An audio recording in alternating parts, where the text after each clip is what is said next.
Sorry. You're fine.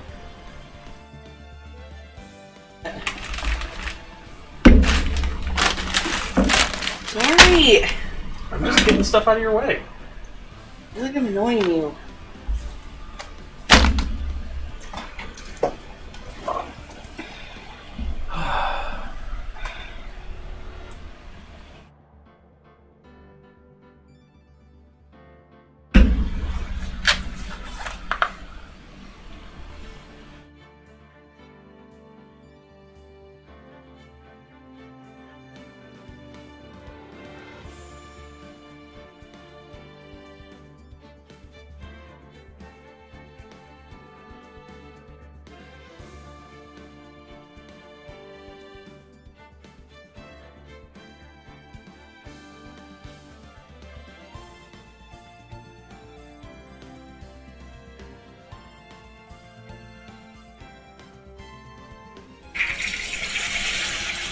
The hell?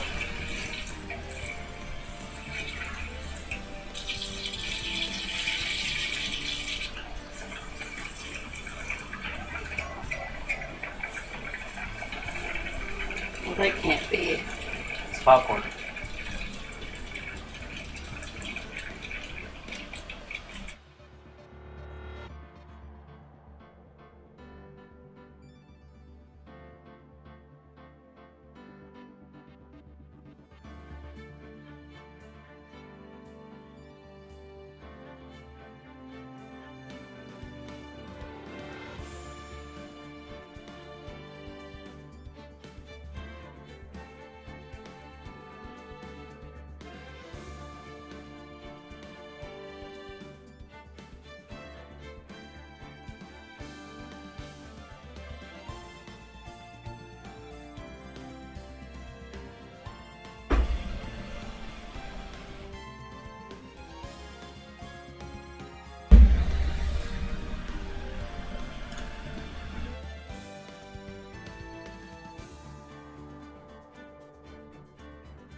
Alright.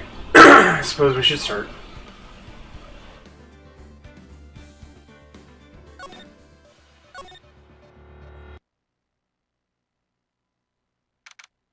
District Court. Defendant Lobby number 3. Adrian did it? That's what it looks like. Dude, no way. That woman couldn't do anything like that. In court today, there will be a mountain of evidence that will implicate you. A mountain of evidence? Certain there is someone out there trying very hard to pin this whole thing on you. Please, Mr. Lawyer, dude, like I said yesterday, I'm refreshing like a spring breeze, alright? I can't let any sort of scandal ruin that. I understand. Well, it's almost time. Mia. Must get a complete acquittal today. I know, but I can't focus on Maya's situation right now. Or Pearl's either. No matter what, I have to focus on winning this case by the end of the day. Indeed, well, let's get going. Sam. This is right. Good morning. This is it, Mr. Attorney, the day of the trial. Maya, she's unharmed, right? Well, when I checked on her earlier this morning, she seemed a bit, how shall we say, tired. Don't worry, people don't die that easily. Besides, what you really should be concentrating on is winning today's trial. For my sake as well as yours, you must win today's trial. Which is why I sent you a little present this morning. Present? What in the world would you want to give me? You'll figure it out once the trial starts, and even if you don't like my gift, I expect you to graciously accept it and win the day's contest, if you please. Wait. Kidnapper sent me a present? Mr. Lawyer, dude, who was that? No one. It has nothing to do with you, so forget you heard anything. Dude, did your nose just get longer?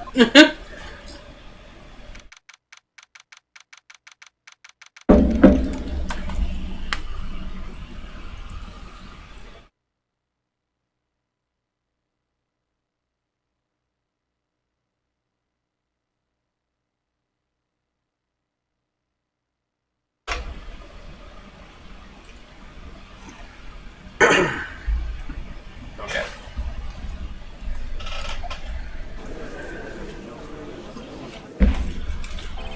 Court is now in session for the trial of Matt on guard. Are the prosecution and defense ready? Defense is ready, Your Honor. I say, Mr. Wright, what happened to Miss Von Karma?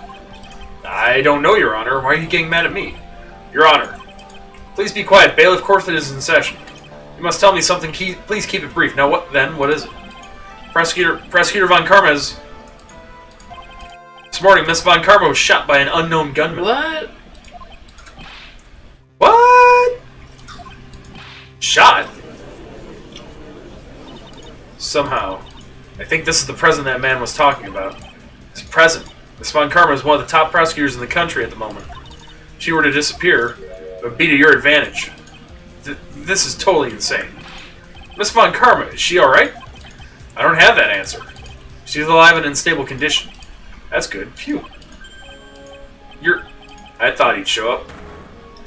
Edgy. Your Honor. Due to the circumstances, Miss Franziska Von Karma cannot appear in court today. Yay!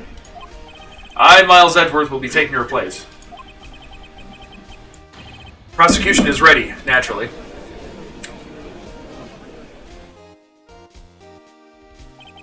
Miss Von Karma was shot in her right shoulder and is currently undergoing surgery. Luckily, I have looked this case over and am familiar with the details. Prosecution seeks to prove the guilt of Mr. Met-on-Guard. The court acknowledges the prosecution. Right. I finally found the answer I was struggling for on my long journey this past year. By the time this case comes to an end, you too will know the answer. Now then, the prosecution would like to call its first witness. Please bring Detective Gumshoe to the witness stand. Witness, your name and occupation? My name is Dick Gumshoe, sir. I'm a detective down at the precinct, for now. For now? After this trial is over, I'm supposed to turn in my badge, sir. Detective Gumshoe? Prosecution has no need for a depressed witness. Lift your head up and face forward like a proud officer, Detective Dick Gumshoe. Yes, sir. Now let's have your testimony. If we want to explore the various facets of this case, we must start with that. Get ready, Phoenix. This is going to be one very rough fight. Yeah, it would have to be with Edgeworth as my opponent. Answer he was struggling for. Interesting. Show me this answer you finally found, Edgeworth.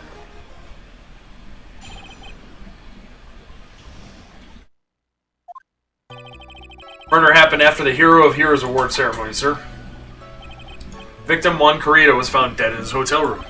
After looking into the cause of death, we believe he was definitely murdered, sir. At first, we thought there was something suspicious about the empty guitar case. However, we later found out that the guitar case had nothing to do with the murder.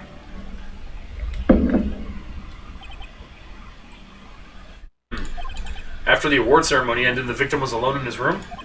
Yes, sir. Both the victim and defendant went alone to their rooms, sir. I see. Mr. Wright, you may begin your cross-examination.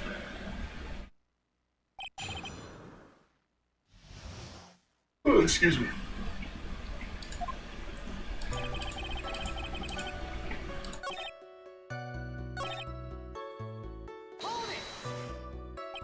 Cause of death? Wasn't that because Mr. Corrida was stabbed in the chest? Only a careless amateur would believe something so brainless as that, pal. Take a good hard look at the crime photo. Now, real pro's attention would be drawn here to this bandana. Banana? His bandana, sir. That's the thing wrapped tightly around his neck, sir. Ah, yes, I see. His banana-scented bandana. Then what about the knife? It seems to have been stuck in the victim's chest on purpose after his death.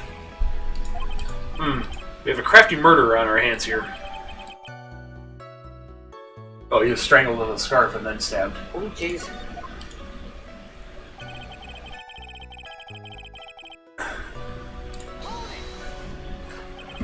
Why did you think that?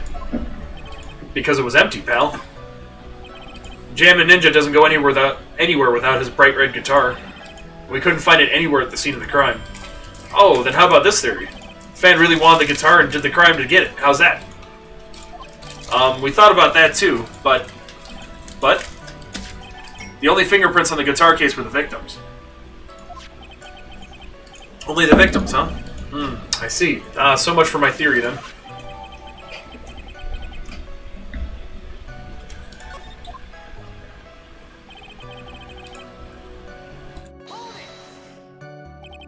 What convinced you that it had nothing to do with the case?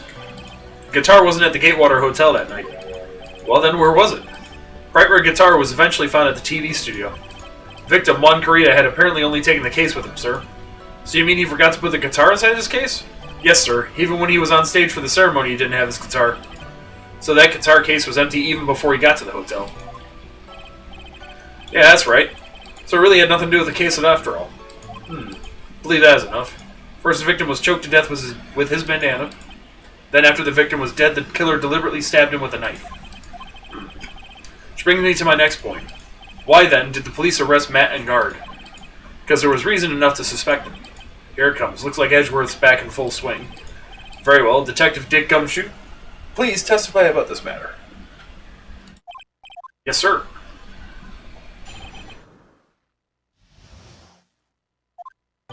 Matt Ungard and Juan Corrida were huge rivals with each other.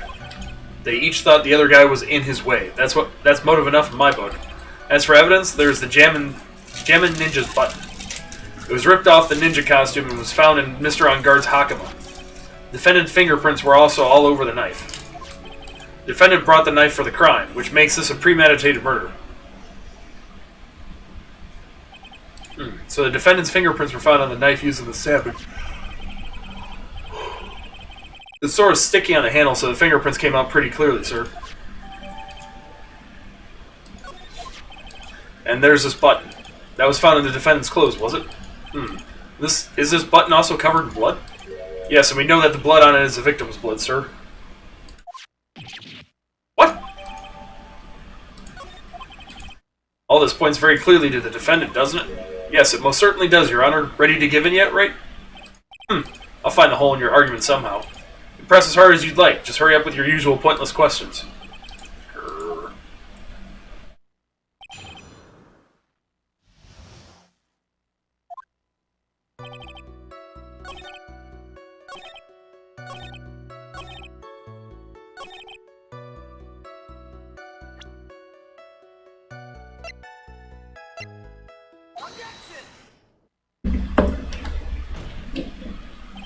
Wait a second. What? So, the basis of your argument that this was a premeditated murder is simply that my client bought a knife beforehand? That's right, pal. The defendant did not buy this knife. Huh? Take a good look at the handle of this knife, and you'll see what I'm talking about. Huh? It has a Gatewater seal set into this handle. Gatewater. I think I've heard that name somewhere before. It's the name of the hotel. Name of the hotel. Gatewater Hotel. Uh-oh. The murder knife was actually property of the hotel, which means this murder was not premeditated. Yes, that's very true. This is very big. Very big. What is it, Mr. Edgeworth? Sorry, but the defense is simply too careless. What? I think whether the crime was premeditated or not has already been determined. How so? I admit this knife is hotel property. There's no one currently on the police force that is dumb enough not to realize this. But I didn't know. Oh, whimper. Question is, Gumshoe. Where did this knife come from? Why, that's obvious. It came from the victim, Mr. Corrida's room. Sorry, Your Honor, but that is incorrect. Victim ate a last meal before he was murdered. With that being the case, I'd like to draw the court's attention to what's on top of the table. There's a knife and fork on the table. Someone brought the knife. Then, where in the world did this knife come from? If it pleases the court, I'd like for us to recall the room of the defendant, Mr. Matt on guard. Especially what was on top of his table.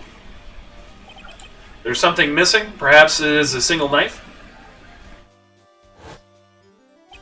We investigated the leftover dishes for fingerprints, and while we were investigating, we came to the conclusion that Mr. Matt Ungard's knife was missing. Mr. Ungard had gone to the victim's room with a knife he had used during dinner. Why would he carry a knife on a visit? To kill, of course. And with that, I believe the prosecution has proven this was a premeditated murder. Amazing, Mr. Edgeworth. Absolutely brilliant. A brilliantly clear deduction. Seems like Edgeworth had this plan from the very beginning. This must be one of those traps, and I just walked headlong into it. Murder weapon with fingerprints and a button from the victim's costume. There's quite a sizable amount of evidence here. I can safely say that any further deliberation is a waste of your Honor's time. Although, I wouldn't mind if the defense were to present evidence not yet shown to the court. Evidence not yet shown? It means evidence that the court hasn't seen yet. In other words, new evidence. What does the defense have to say about this, Mr. Wright? Well, Phoenix. Judge is favoring the prosecution right now. If we answer with something wrong here, that gavel of his will be ringing out to the sound of defeat. Our defeat. Mr. Wright, do you have something important and necessary to present to this court? There's one piece of evidence that catches my attention. Something that this court has yet to see. Mr. Wright, I will say this one more time. I do not feel this trial needs to continue at all. However, I'm giving you only one chance, and only one. I can't talk. What the judge is saying, right, is don't try pulling one of your usual bluffs here. If it messes up, it's all curtains for us. I may now present one and only one piece of evidence. Now then, what is this important evidence that you must show to the court?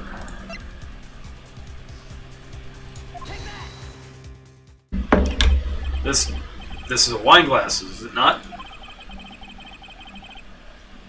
Please look at the photo of the crime scene one more time. The scene is a mess because the victim struggled against his assailant. The vase was broken, his makeup is all over the floor. These were all things that were at one point sitting on top of the dresser. Well, yes, I see your point. However, this glass that is sitting on top of the dresser is mysteriously untouched. The only thing that had not fallen over with everything else is this wine glass. This piece of evidence is more than strange enough to warrant further consideration. Well, what do you all have to say? Well, yes. It is a little peculiar. Yes, isn't it? I thought it was. Stop looking at me with those puppy dog eyes of yours now. Mr. Edgeworth? What is it, Your Honor? Your opinion? Don't need my opinion. Because there is no special meaning to that glass. What? Safe to say that the glass was set there after the crime took place. By the person who discovered the body, Adrian Andrews, for example. She could have easily been so shocked that she set the glass down without thinking. That does sound very plausible, Mr. Wright. Would Miss Andrews really have set that glass down without thinking? If I appear weak here, the trial is over. I can look for my proof later. For now, I should trust my instinct and point with certainty. It just might fall for it if you're thought-provoking enough. The defense would like to challenge the prosecution's theory. We would like to see something that proves it was Miss Andrews who set the cup on the table. Turn the situation on its head yet again, as usual. Mr. Edgeworth, do you have any proof to back up your claim? There's no way he has any, he's just bluffing. Unlike Mr. Wright, I never say anything unless I have evidence to support it. Well, what? You're not thinking hard enough today, right? Did you think this wine glass escaped my notice? Then... Of course it has been thoroughly inspected, for fingerprints. Fingerprints. There were only one set of fingerprints left on this wine glass. Only one? Well, whose were they? They were not the victims nor the defendants. Rather, they were of one Adrian Andrews. What? That's why I said that the person who had discovered the body had left it there. Are we done here, Mr. Wright? Grr, I can't believe I fell into another trap. Miss Andrews was probably holding the glass when she went to see Mr. Corita. But upon seeing his dead body, she was stunned and set the glass down on the dresser. What you just said makes a lot of sense. Now do you see, Miss? Now do you see, Wright? You can't change any part of my scenario as it explains everything all too well. Grr, I thought long and hard this past year about what it means to be a prosecutor. And from here on out, I will show you the answer I have come to discover. Wait a second, Mr. Edgeworth. I think the prosecution has provided enough evidence for me to enter my verdict. Unfortunately, I cannot allow you to pass judgment yet. The prosecution is yet another witness we would like the court to hear from. Another witness? Yes, bailiff. Please bring in the next witness. What in the world is Mr. Edgeworth thinking? Old bag.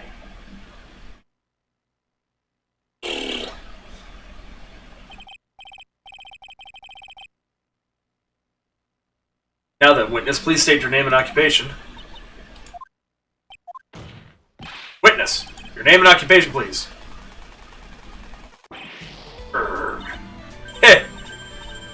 Gotcha. Grrr. Wonder what happened to that calm composure he had earlier. Oh, edgy boy, it's been, a year since we last met, hasn't it? Should be more happy to see me. I saw the report with her testimony, but who knew that under that helmet it was the Wicked Witch of the witness stand? I tell you, this time I know what I'm supposed to do. So today I'm going to tell you anything and everything. Even things that don't have to do with that terrible crime.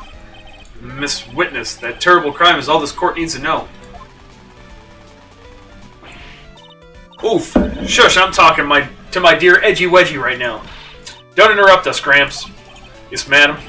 No. Please, by all means, interrupt her. Please. Anyway, witness, your testimony, please. It's true what they say, that youth are hot-headed nowadays. Not that I mind at all, Edgy. Now then, what should I start with? The witness was on security detail at the hotel on the night of the murder. Is this correct, Miss Oldbag? It was a great job being able to see my dear Yuan. It was almost too much for my little heart to handle. You mean you were a fan of the victim? Look, everyone is crazy over that on guard, saying he's cute in a fresh way or something. But not me. I wouldn't say anything so silly. After all, I have no interest in a little child like him. I'm only interested in a real man, Juan Carita. But those two were the same age. Anyway, as I was saying, I was pacing in front of his room that night. Very well. Please tell the court what you witnessed the night of the murder. Leave it to me, Edgy Poo.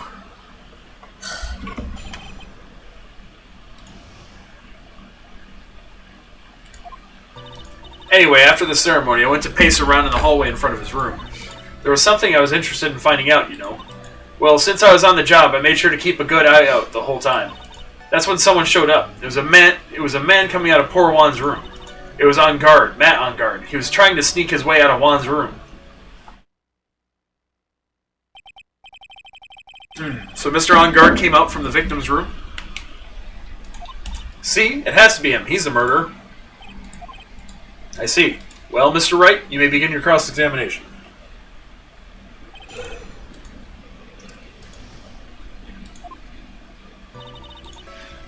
Okay.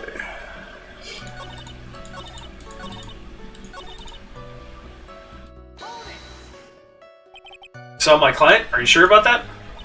Yes, see? Really? Annoying brat. When I say I saw someone, I saw that person. Why do I get a sense of deja vu? Maybe to avoid a repeat of last year, I should delve into this a bit further.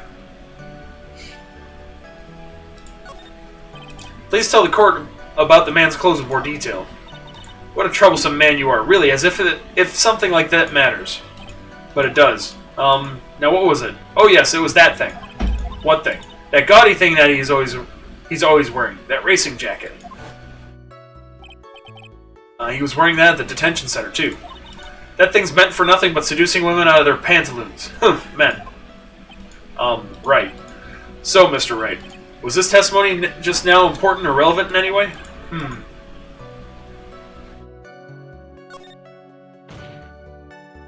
course it was important, Your Honor. Then perhaps you would like to point out what part of that testimony was important? Don't you see it, Edgeworth? Your Honor, I request that what the witness said about the jacket be appended to her testimony. I don't quite see where you're going with this, but alright. Witness, please. Well, I don't like to badmouth anyone without reason, but if I must. He was wearing his flashy racing jacket. Honestly, it's all just for show.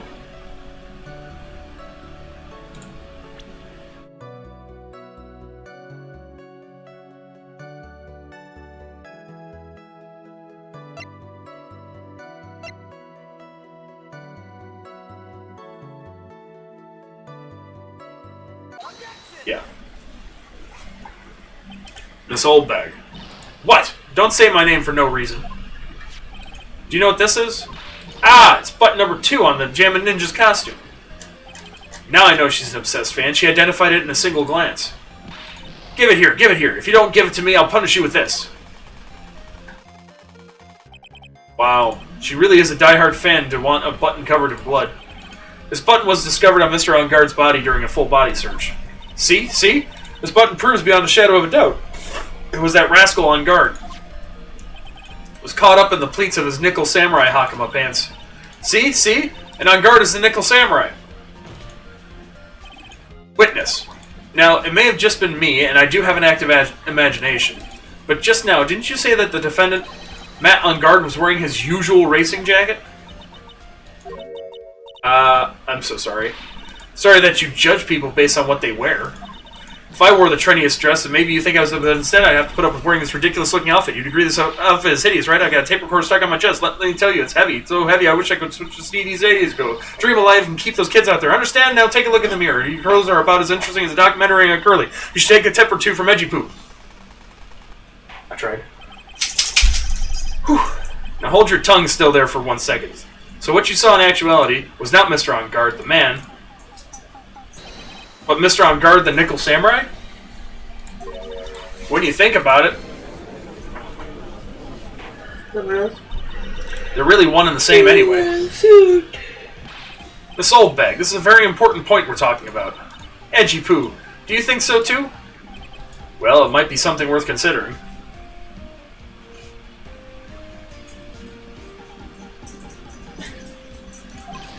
Just say it's important and agree with me for a change. Witness, think carefully and try to remember as much as you can before you testify. Alright, if you insist.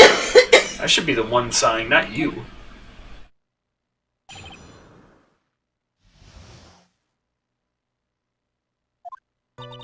On guard, on guard. Yes, now I remember.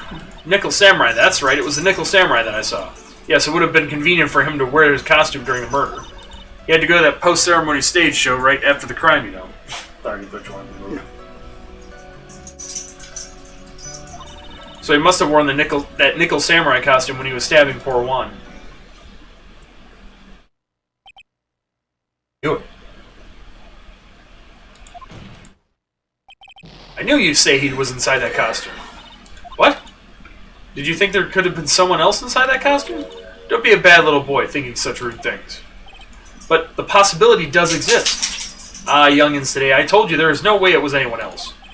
How do you know that? Because I said so, and what I say is the truth. At least she's just as delightful a witness as she was a year ago. Mr. Wright, you may cross-examine the witness.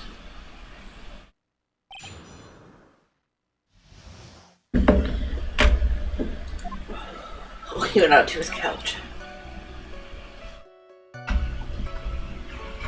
Probably too hot.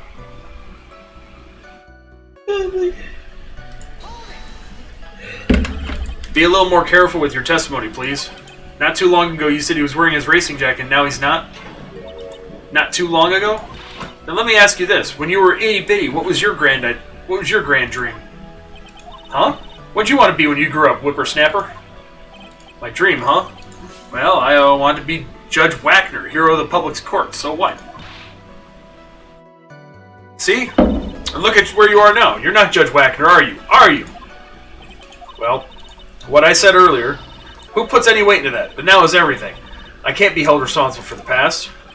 Since when did court become theatrics over testimonies? All that matters is that man was inside that costume. Isn't that enough? Judge Wagner.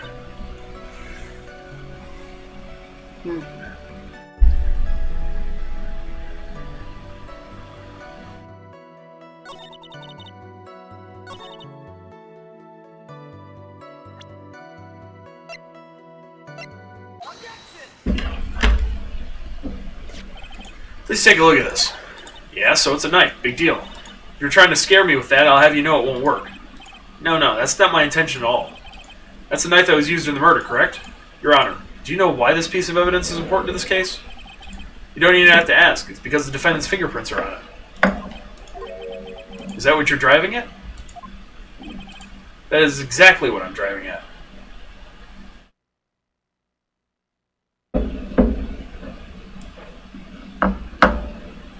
What? What?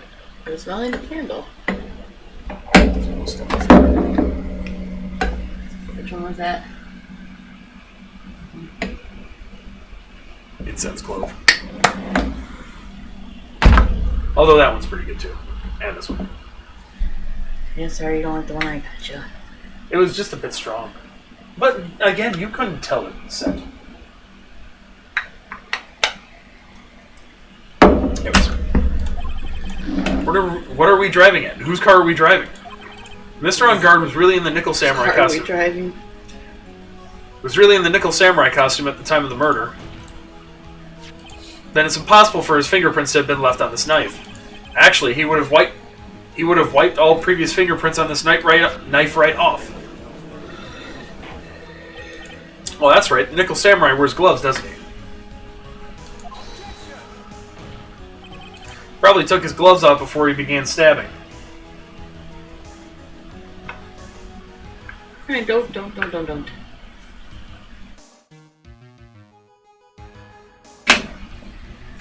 I hate putting that thing back together. Yeah, that's why I said don't do it.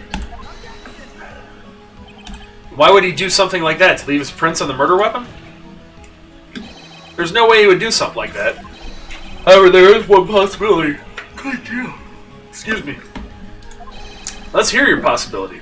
It's very simple. The defendant went to the victim's room while in costume as a Nickel Samurai. At that time, the defendant held no intent to murder. He was probably just going to relax and talk with the victim about the stage show. Which is why he took his gloves off. But the murder still did take place. It's well known that there was bad blood between the defendant and victim. Yes, I have heard that before. Well, Mr. Wright, what do you have to say about Mr. Edgeworth's theory? So let me get this straight. Edgeworth's theory goes like this. When the defendant went to the victim's room, he had no intention of killing him. Now, up to this point, are there any problems with this theory? There's a contradiction. Who did you bring the knife with? Sorry, this theory contradicts something in an earlier testimony. What are you babbling about? Now, for argument's sake, let's suppose Mr. Engard was the killer. If that's the case, I think it's impossible for the killer to have gone to the victim's room without intent.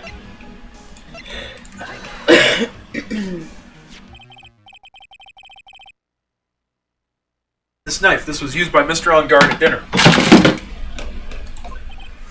Yes, we did establish that. Which means that if my client was in fact the killer, then he brought this knife with him when he went to visit Mr. Kurita. I suppose, however you just said it yourself, at that time the defendant had no intention to murder. If that were true, then why would he bring a knife? He wouldn't, would he? Which means, Mr. Edgeworth, your theory was flawed from supposition 1. And one more thing. If the murderer was wearing the costume at the time of the murder, then there should be glove marks left on the knife. Which means the defendant's fingerprints shouldn't be all over it like bees on a hive. And that brings me to my final point. This knife was planted by the real killer to hide their identity and mislead us. Order. Order, I say. Order in the court. Was this knife really planted by the killer?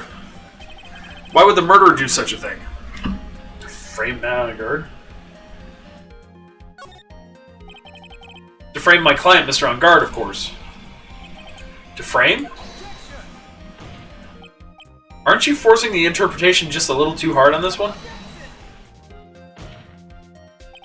But we just established that the witness saw the Nickel Samurai in costume. And if that were true, then there shouldn't be a single fingerprint on this knife. Grr. Witness? Looks like I've made your life a tiny bit more difficult, huh, Edgy Poo? Witness, did you or did you not really see the Nickel Samurai? Well, I guess at first I might have forgotten, but... Are you saying you mixed up Mr. Engard with the Nickel Samurai, his character on TV? But I mean, I can't really do anything about that now. Look, I was waiting around in front of their doors because, well, I wasn't waiting around for the Nickel Samurai, that's for sure. Wasn't waiting for the Nickel Samurai? Alright then, who were you waiting around for then? That's top secret to anyone outside of security. I have a feeling that you were waiting for Mr. Juan Kurita. Am I correct, witness?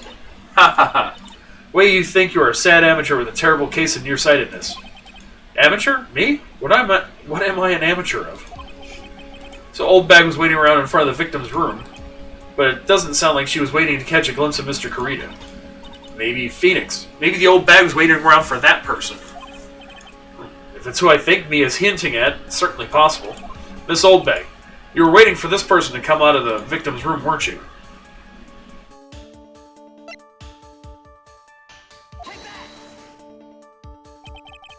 Who is this person?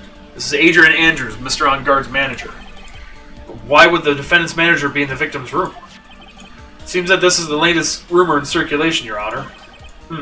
Oh, this is... Well, this is... Ha, I see.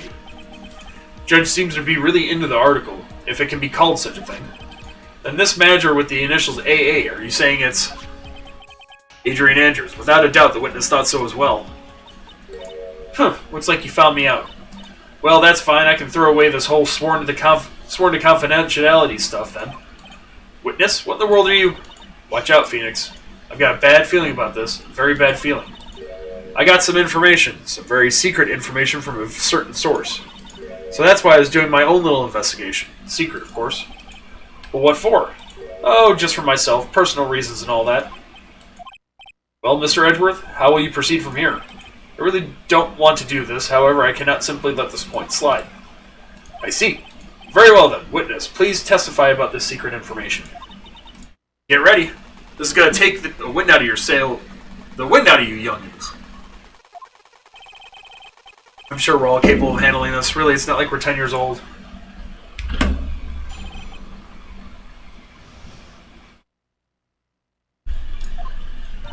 That on guard is one evil, evil man. He thought he could ruin poor Juan by causing a huge scandal.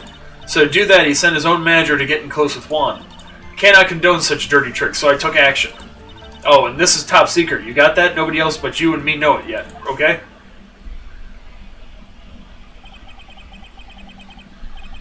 Defendant sent his manager? What a distasteful topic for this court. What? Nobody's above gossip. And isn't there a saying, the truth is never pleasant? Never heard that one before. Mr. Edgeworth, what about this Adrian Andrews person? We have looked into this matter and found that the truth the article proposes is, in fact, baseless gossip. But should this be true, then this proves that the defendant did bear ill will towards the victim. This means I have to smash this rumor once and for all. Now then, Mr. Wright, you may cross-examine the witness. Be careful, the old bag seems rather excited right now. That's right, on guard is nothing but your average foul-blooded youth.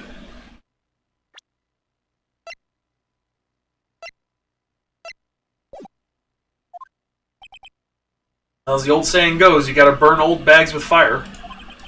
Time to fire up the afterburners and hit the highway to the danger zone. Danger zone! Lana! Lana! What? Lana! What? Danger zone! Sorry, I had to.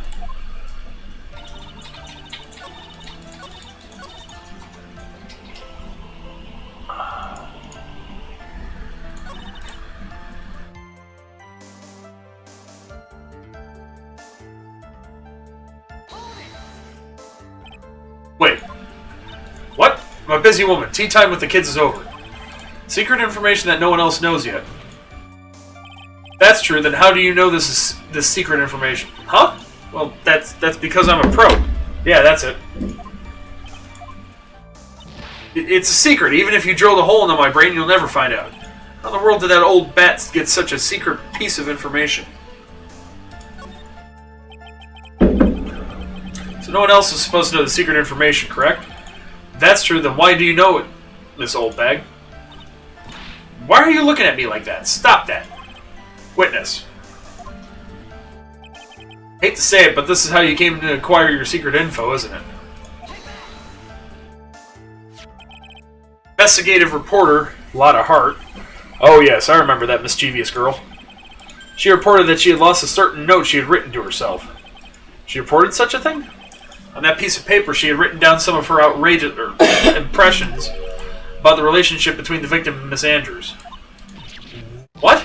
Outrageous ideas, you say? No, I said impressions.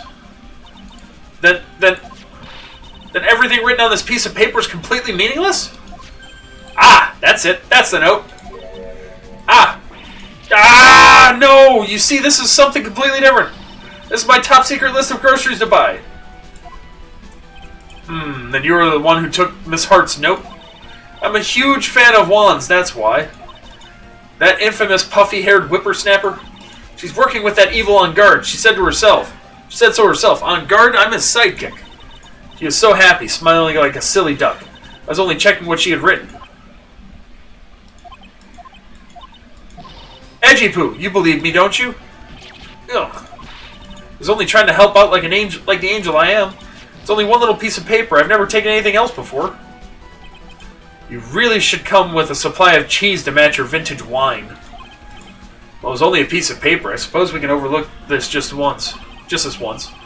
This looks like she's really sorry. Should I forgive her?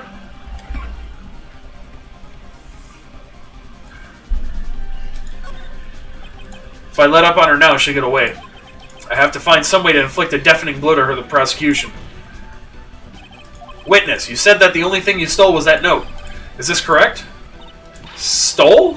Why don't you listen more carefully, you knowing brat? I saved this piece of paper from the terrible, lonely trash can, that's all. You're lying, damn it, and I can prove it. Are you putting my credibility under scrutiny again? This old bag. I don't believe that the note is the only thing you stole that night.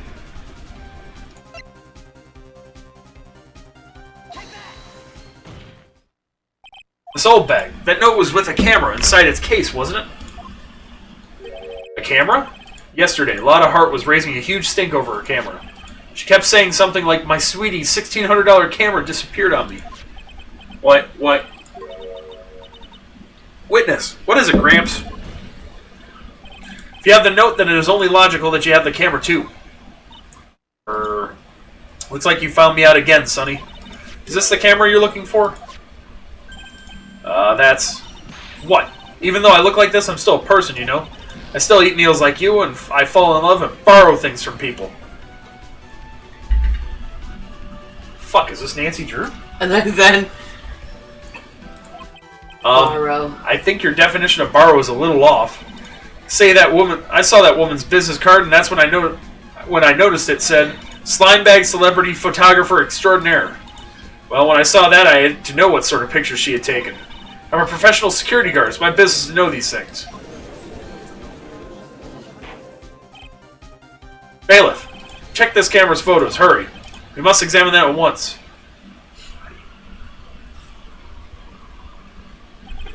Well, Mr. Edgeworth, what do we have? There's only one photo that seems to be relevant to this case. Please present it to the court. This is the Nickel Samurai. See, I told you, that's the guy I saw. Excuse me. This proves that the witness was not lying earlier about this matter. What does all this mean, Mr. Edgeworth? This photo by itself does not prove that the person in it is the defendant. However, in his own confession, Mr. On Guard clearly stated that at the time of the murder, he was still in his Nickel Samurai costume. If that is the case, then this Nickel Samurai is defendant. How did it come to this? I think this brings us to the end. We have examined every piece of evidence thoroughly. Final comments, Mr. Wright? The court will consider them before we close. Do you agree that this photo is decisive evidence against your client? If this photo really is decisive, then we're done for. But if I raise an objection here and blow it, then I would put Maya's life in jeopardy. I can't make this mistake here. There's only one road out of this mess. Photo that Lotta took. There's something strange with it. There's something strange with this photo.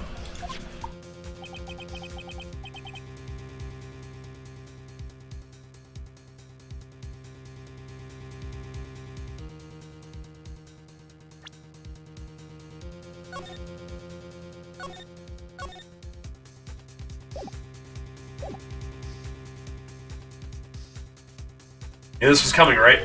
Your thoughts, Mr. Edgeworth? I think we can all agree there is nothing strange with this photo. There's no way for the defense to debunk this photo, even with a bunker buster. Debunk with a bunker buster? Is that what you're planning to do, Mr. Wright? Anyway, please look at the photo one more time. If you really believe you can honestly find something wrong with this photo, then you should only need one chance, correct? Well, to find something wrong with this photo, I can't let this chance go by. Where in the heck did she take this photo from, anyway? It's all out of focus. Why can't she take a good shot, especially when it counts? Now then, let's hear your objection. What about this photo is strange?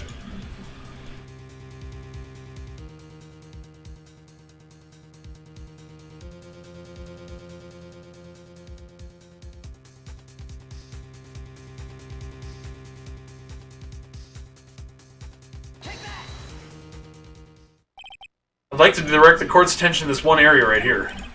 What are you pointing to? His ankles? If you could see this person's ankles, that would be one thing. However, you can't. And what does that mean? The costume person in this photo could not have been on guard. What's the meaning of this? Wonder if you would care to elaborate, with actual facts, that is. Let's take a look at the Nickel Samurai's poster. Please pay particular attention to the area around the bottom of the Hakama.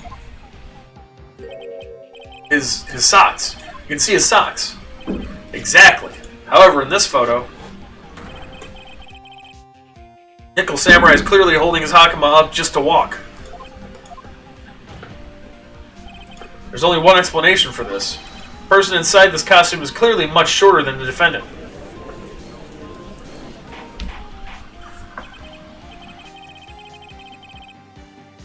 Alright, I think I've turned things around for myself this time. That's curious. Huh? What is? Edgeworth is unusually calm today. That's true. He's just letting the trial run itself, as if he's only along for the ride. Along for the ride? What do you mean by that? You can only guess that perhaps he doesn't feel under attack at all. He doesn't feel under attack? Then I haven't damaged his case at all? Mr. Edgeworth, where does this leave us? If the person in this photo is not mine on guard, then everything the prosecution has tried to prove has become meaningless. Figured it would come to this. What? Right. I have something I want to ask you. I think you have proven that the person inside this costume is not mad on guard. In that case, who is this a photo of? Who's the person wearing the Nickel Samurai costume? Don't stress over this, Phoenix. It's very simple. What you should be focused on is Edgeworth's attitude, don't you think? Yeah. Why is he so calm? Mr. Wright, let's hear your thoughts. Who's the person in this photograph?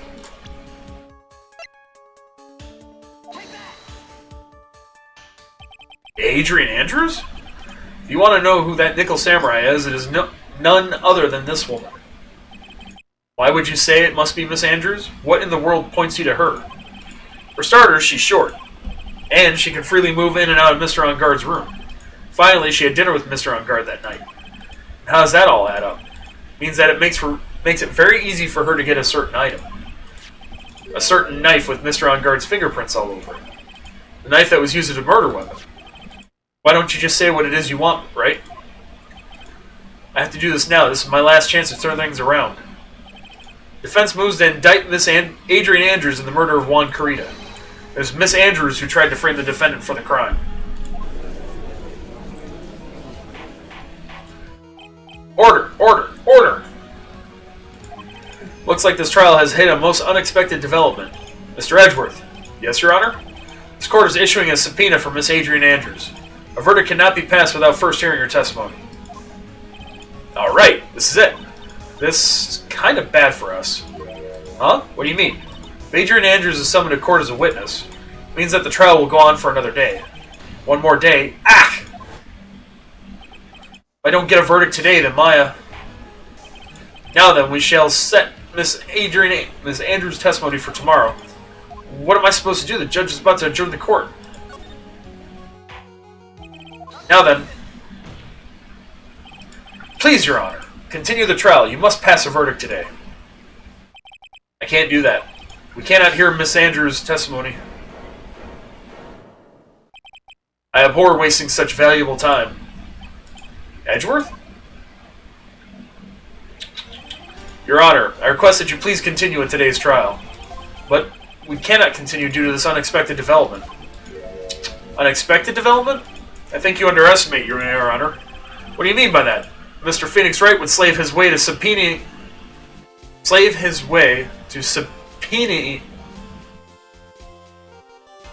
Subpoena? God damn it! Subpoena-ing. Miss Andrews is all happening according to plan, even if Wright was a bit slow to catch on. What? What is the meaning of your statement, Mr. Edgeworth? Miss Adrian Andrews is currently waiting in the prosecution's lobby. She is an ex-witness. Everything was planned out in advance by that man? Somehow I knew there was no way Edgeworth would overlook Miss Andrews. Looks like this battle is far from over. Exactly. Very well, we will call the next witness. However, before we proceed, we shall take a 10-minute recess. Please prepare your witness in that time, Mr. Edgeworth. The court will now take a 10-minute recess. Will be continued.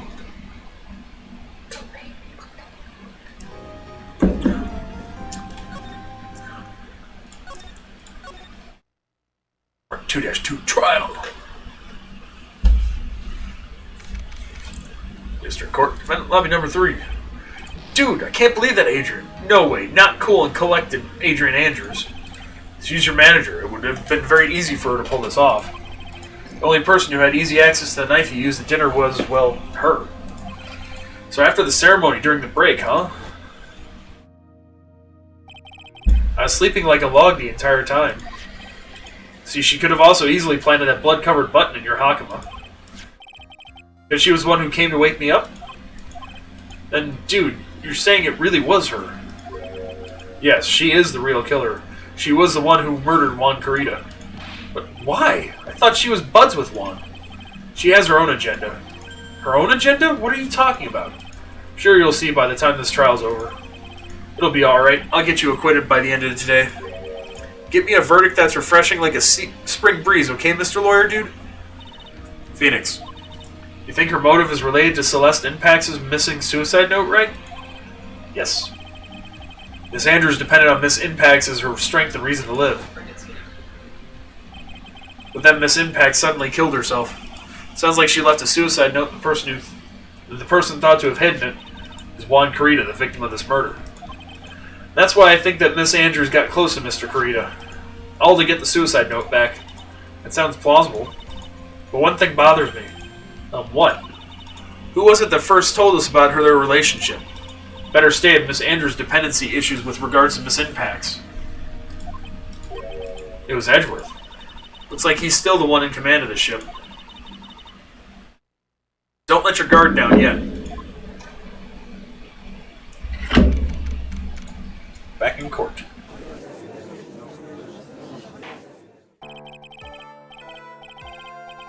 Court will now reconvene. Now then, Mr. Edgeworth, if you please. Prosecution calls witness subpoenaed by this court. Miss Adrian Andrews, the person who discovered the crime in Mr. Juan Carita's room.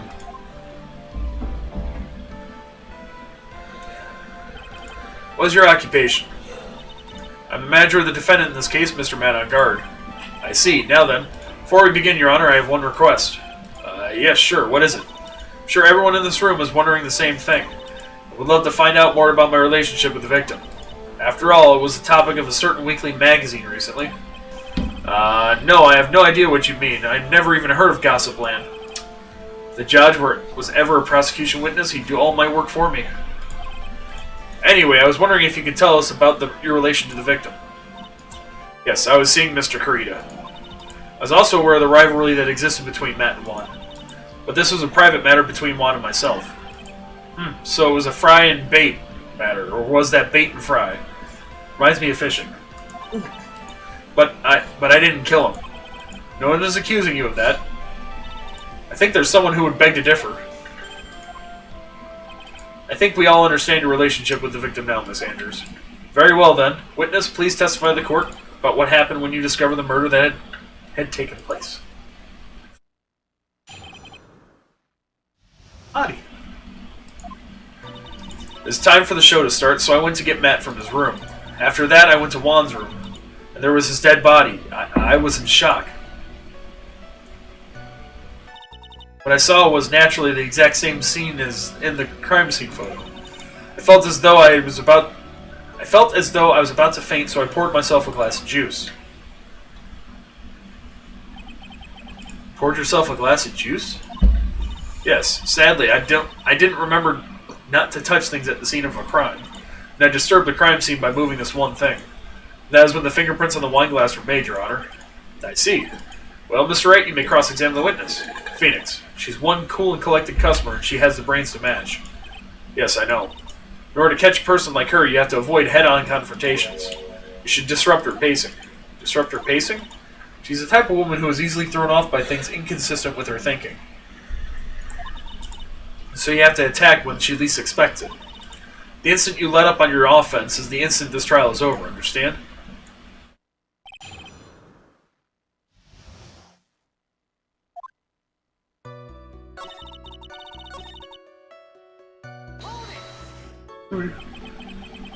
You were in shock?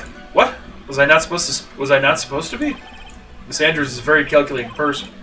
And despite how close they were, I doubt she had romantic feelings for Mr. Kurita. Anyone randomly stumbling upon a dead body would be in shock. You can't seriously expect that a young beauty like her would not be shocked. Somehow, I don't think beauty has anything to do with being shocked or not. I see. Check this, hold on. Derp, derp, derp. Now we're good, cool. What I saw. Rah, rah, rah.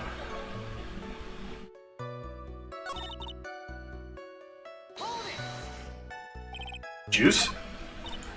Yes, there was a bottle of tomato juice on the table, so I helped myself. But you didn't drink any of it, did you? Huh? There were no lip marks left on this wine glass to suggest that anyone drank from it. I wasn't feeling terribly great, so I set the glass down without drinking it. Sanders, I would like to confirm with you one more time. When you discovered the dead body of Juan Kurita, you were in great shock. That's when you poured yourself the glass of juice, correct? What of it? My mind really was a complete blank at the time. Your mind was a complete blank? I didn't think that was possible for you. Aren't you rude today? I was so dazed that I made one careless mistake, that one thing. What one thing? Never mind. It's no big deal. What was she starting to say just now? Miss Andrews, convinced that you said you made a mistake at the scene of the crime. What I really want to know is what this mistake was. Actually, so would I. I'm sorry, it's kind of embarrassing. When I set the glass down on the dresser, I accidentally knocked the flower vase over.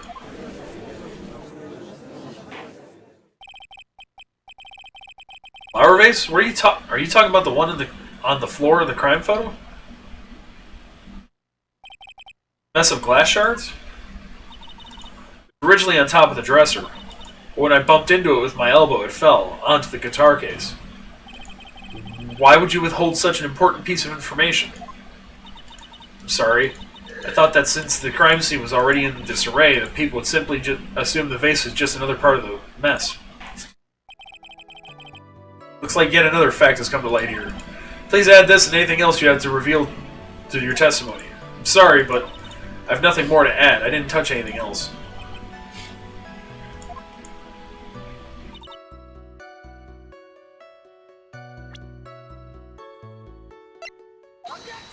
Yeah, there's something wrong there. Testify that you knocked the flower vase over. Is this correct? Yes. Are you sure it fell onto the guitar case? Is there some problem with what I said? It's not some problem, it's a major problem.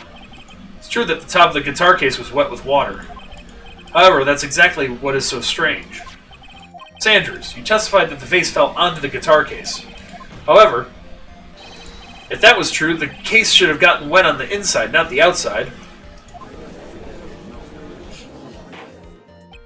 That's very true.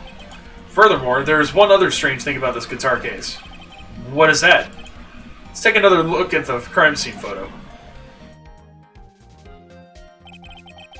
Remains of the vase are scattered onto the floor. On the floor. Well, no, the lid is what's wet, not the bottom. Mm-hmm. And what is wrong with that? The guitar case was open when the vase fell. Oh, shards would be in the case too. Yep, should be inside, not outside. Ah! Was your point right? That the case was closed at the time the vase was knocked over? Is that all? No, think back to what Miss Andrews testified to. She said that, other than the vase, she didn't touch anything else. Yeah. Yes, that's right. She did implicitly say she didn't touch the guitar case. But this whole matter with the guitar case is a dead end. The bright red guitar was found at the studio. It has no bearing on this case at all. That may very well be, but, however, our empty guitar case does seem to have no relation to this case, doesn't it? Seems that there is no deeper meaning to the guitar case. Well, Miss Wright, do you think we need to hear more details about the guitar case? Make her testify. Empty guitar case. I believe this is a crucial piece of the puzzle. Can't believe anyone would reach for straws like this, but it is you. Can't believe I'm doing this either. Alright, I'll follow along for now. Miss Andrews, please testify to the court about the guitar case. Yes, Your Honor.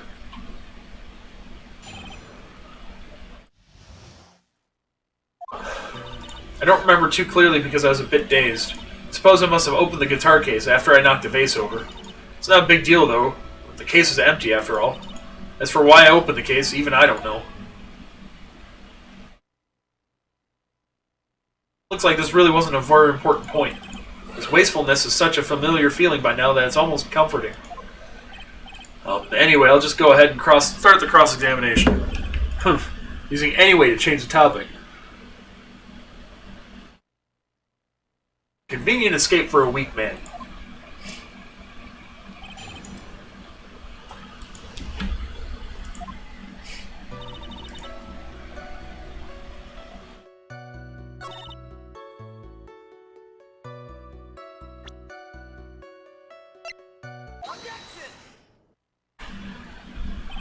There's no way you were the one who opened the guitar case. Why would you say that? It's elementary, my dear. Because the only fingerprints on this guitar case are those of the victim. Ah! What is it, Miss Andrews? You shouldn't assume that I must have left fingerprints. I must have left prints just because I touched the case. What do you mean? What if I were to tell you that I was wearing gloves at that time? Gloves? But why would you be wearing gloves at the time? It was the night of the awards ceremony, so of course I dress up for the occasion. Yes, now I remember. I'm almost sure I was wearing a pair of thin gloves. I see. Well, Mr. Wright, it seems the witness was wearing gloves at the scene of the crime. That's strange. You're wearing gloves? Isn't that a little strange? Why is that strange? Do you have something that would prove I was not wearing the gloves at the time? I have your proof right here, this wine glass. The wine glass? You left your fingerprints very clearly on this wine glass.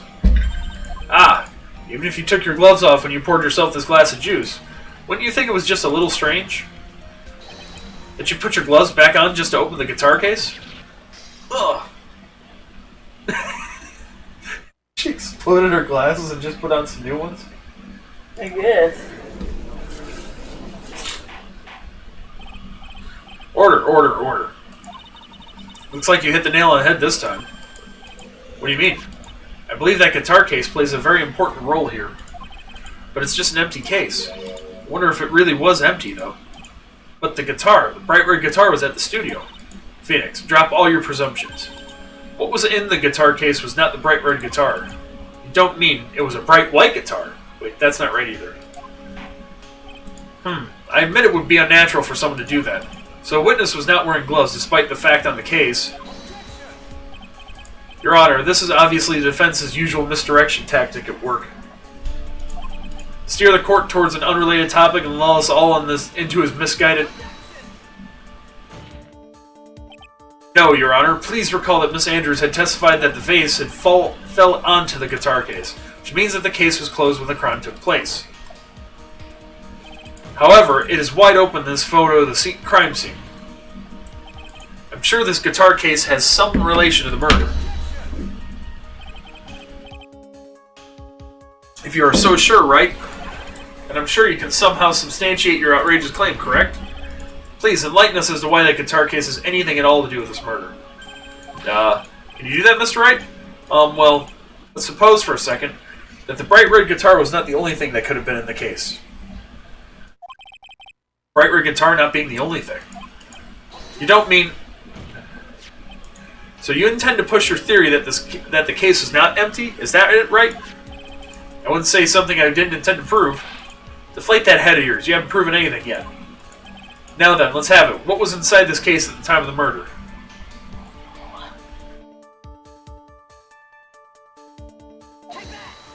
Oh! I pressed the wrong button.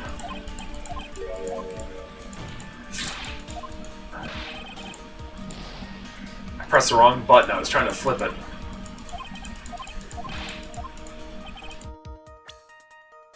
Profiles.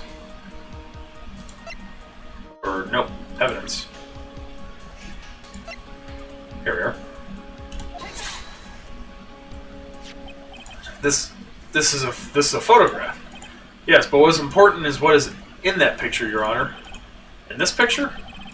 Doesn't take a genius to see what I mean. What I am proposing is, inside the guitar case was the Nickel Samurai, the hero's very own costume. What? Mr. Wright, explain yourself. Right. Are you saying that the witness opened the guitar case to take out a costume? What insane point would there be to doing something like that?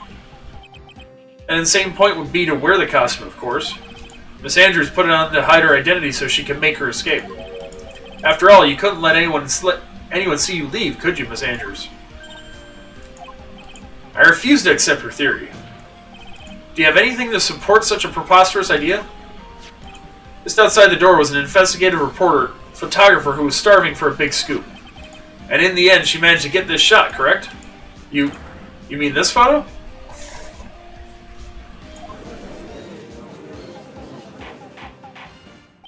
Order! Order! Looks like we've wandered into quite another mess again, haven't we? Nice job, Phoenix. Well, you know my strategy. Speak first, think later. So the real murderer was hiding inside a costume. Wait 1 second, Your Honor. Nickel Samurai's costume would have been Mr. Matt on guards. Why would something of the defendant's be in the victim's room? And inside the guitar case, of all places? True, that is a little baffling. Mr. Wright, the court would like to hear your thoughts. What was this Nickel Samurai costume doing inside the guitar case? Mr. On-Guard did not take his costume off during the break period. In that case, the costume we are talking about was a spare one. What? Then are you saying that on the night of the murder, there were 2 Nickel Samurai costumes at the Gatewater Hotel? Yes, that is what I'm saying. And how do you explain the costume that was inside the guitar case? You mean that the victim himself had brought this spare to the ceremony on purpose? But why? Victim Mr. Kurita was the Jammin' Ninja. Why would he secretly bring the Nickel Samurai's spare costume with him? What could be the reason behind such a peculiar act? Therein lies the sticking point. What are you mumbling to yourself about now? Have you just been rambling all this time without any sense of inner monologue? Huh? No, Mr. Wright, please explain yourself. Why do you think the victim had the Nickel Samurai's spare costume? Phoenix, are you sure you can explain this one? Think carefully before you answer, and then answer with gusto. I believe in you. Alright, this is what I think. The reason the victim brought the Nickel Samurai's spare costume to the hotel was... What is this? On the night of the murder after the Sage Show, Nickel Samurai was going to hold a special press conference. Press conference? Yes, Nickel Samurai was supposed to confess something at this conference. I heard about this as well. For once, you're not making something up, right? What struck me as strange was that Mr. On Guard himself said he had no idea who was supposed to be holding a press conference that night. But how can that be? The way I see it, that can only mean one thing. The conference was set up by none other than the victim, Mr. Juan Kurita himself. Victim? Yes. Spare Nickel Samurai costume was prepared for that very conference. Mr. Kurita was going to hold the press conference as the Nickel Samurai. Well, this is convoluted. Yeah. He was going to dress up as the Nickel Samurai and hold a conference? But why would the victim do such a thing? That's something I don't quite know yet. However, what I am concerned with right now is what he intended to reveal at that conference. Nickel Samurai was going to confess something. By confess, I'd wager he was going to reveal something about himself. Which means that Juan Kurita, posing as a Nickel Samurai, is going to speak about Nat on Guard. Yes, I guess that is what it would mean. But if that's the case, that's not a confession, that's public disclosure. Miss Andrews? You can see why you're a pros at what you do. Pardon me? Yes, just as you say, the press conference was set up by Juan. Miss Andrews, please offer us an explanation for this. I was the one he asked to help set it up. And the person who prepared the second costume for him, that was also me. You? Juan had bet everything on the Jammin' Ninja this year. And if he lost the Grand Prix, he was going to make sure Matt was going down with him. That's what he thought, anyway. He's going to ruin him, huh? Looked like somehow Juan had in his hands a secret so powerful that would destroy Matt's acting career had it been revealed. What? And do you know what the secret of Mr. On Guards is, Miss Andrews? That's something only Juan knew. I don't know what it is. Ah, I see. I've probably been coming off quite suspicious to everyone, but that's to be expected. I've been trying to protect Matt, after all. Protect Matt, Mr. On Guard? And yet again, another strange bit of truth comes to light, it seems. Miss Andrews, if you could, please tell us the truth about your behavior. Yes, Your Honor, I understand. More lies. You need to stop? Yeah, a little bit. Go there? Sure. Gotcha, go. I'll come with you. Oh. Be right back. Fuck. That's hot. Probably should throw that out. Not the glass, just the stuff inside. Be right back. Hey, stop it. Ouch. Sorry.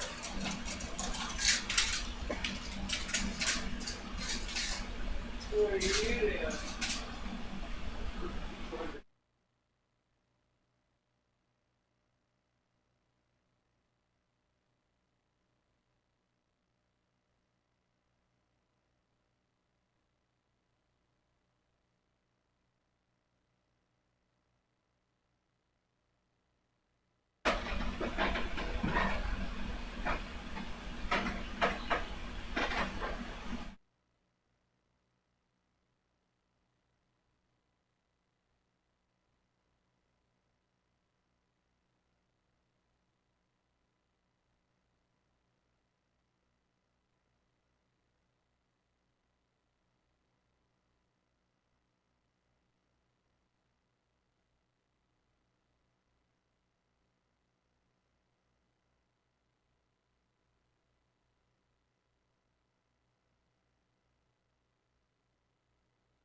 Oh, no, she's up.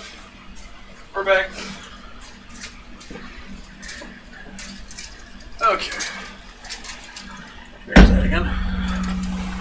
Oh, crap. I am sore.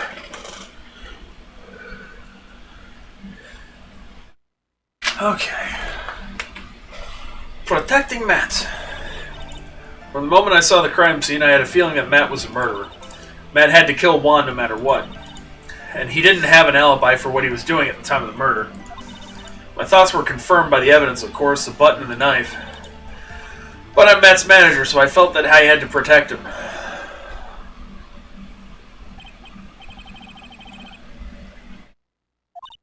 Didn't account for everything. Well, I am the logical type. Finally seeing her true self. She's more nervous than a scared rabbit. The defense can find no fault with his testimony. I am ready to make a ruling.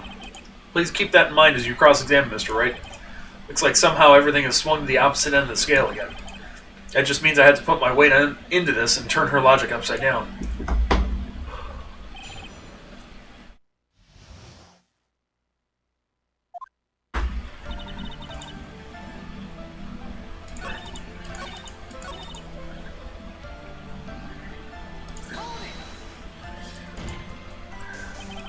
You can hardly call the knife decisive evidence. Fingerprints on the knife could very well be a clever camouflage. Then what about the button? The button? It's clear from the crime scene that the victim and his murderer fought. During the fight, the killer ripped the button from the Jammin' Ninja's costume. Talking about this button, correct? That button was found in the pleats of Matt's Hakama, isn't that correct? I would think that makes it very decisive evidence. Irk. Like you were out Fox again, Mr. Wright. Anyway, the knife doesn't prove a thing. Ooh, hold on. What? Did we mess up? No,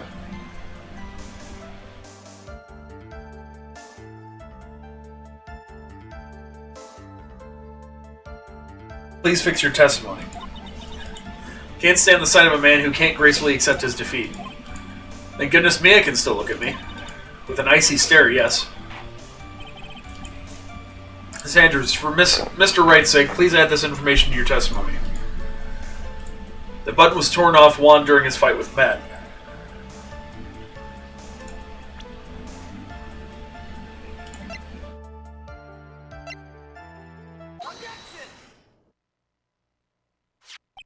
This is the victim's autopsy report. Clearly states that the cause of death was strangulation by a scarf. Strangulation? The knife stabbed at the victim was done after the victim had already died. And what does that mean? Let's examine the evidence. This button has the victim's blood on it, which would mean that it was ripped off the costume when? After the knife was stabbed into the victim. Exactly, which means it is impossible that this button was torn off during the victim's final struggle, because the victim was strangled to death in that fight. Ah! That's right, Miss Andrews. There's no way this button was ripped off during the struggle. Yeah. Button was consciously pulled off the victim's already dead body.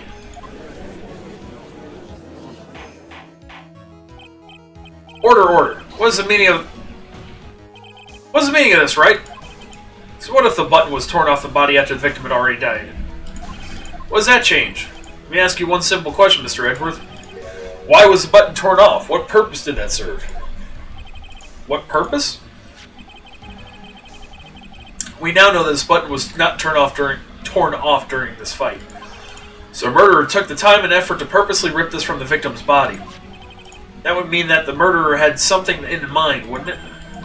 Mr. Wright, does this mean you know what the murderer wanted to do with this button? What was it?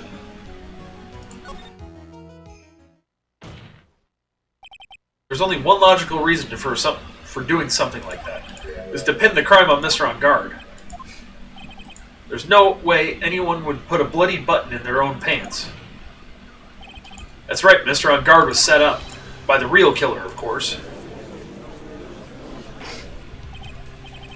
And the real murder is... Well, Mr. Wright, who in the world is the real killer, then? Finally. I can't believe I managed to bring this trial all the way up to this point.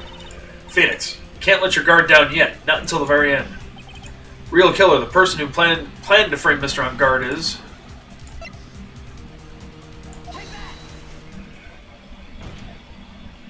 Miss Adrian Andrews. I choose you. You are Mr. Kurita's killer. What? Order. Mr. Ray, this is a very grave matter. Do you have any evidence that supports your charge? Any evidence? All the evidence points to Miss Andrews. How preposterous. You can't stick any of that on me. I can't, can I? Would you care to test me? Then what about this knife? The knife was used to stab the victim after he had already been strangled to death. It was used to throw suspicion on Mr. On Guard, naturally. The knife covered in the defendant's fingerprints could only be taken from his room. And the only one who had dinner with him and knew which knife to take was you. Ah. Yeah, she shatters it and puts a new one on. What about the button that was found in Matt's Hakama? This button was removed from the victim's body after he had already died. The only person who could have done so were the person who found his body or the killer. However, if Mr. On Guard was the real killer, there's no way he would have put such incriminating evidence into his own Hakama. Only person who could have put this button into Mr. On Guard's Hakama is the person who went to wake him from his nap, which is you yet again, Miss Andrews. I see. What about the empty guitar case? That is also another piece of evidence that incriminates Miss Andrews. That costume was used to hide that costume was used to hide the real killer's identity as they fled the crime scene. Now, who could have known that there was such a costume inside the guitar case? It could only have been the person who prepared the costume for the victim. That person is you, Miss Adrian Andrews. No, Miss Andrews' fingerprints were nowhere to be found in the guitar case. And it was you who proved that she was not wearing gloves at the time. That's right. That's because she did not intend on leaving any prints. If anyone had found out that she had touched the case, they would have asked her why. So to avoid leaving any prints, she used a towel or something else to open it. But the glass of tomato juice is a different story. Miss Andrews purposely left her fingerprints on the glass to show that, yes, indeed, she was the classic dazed discoverer of a dead body. Ah!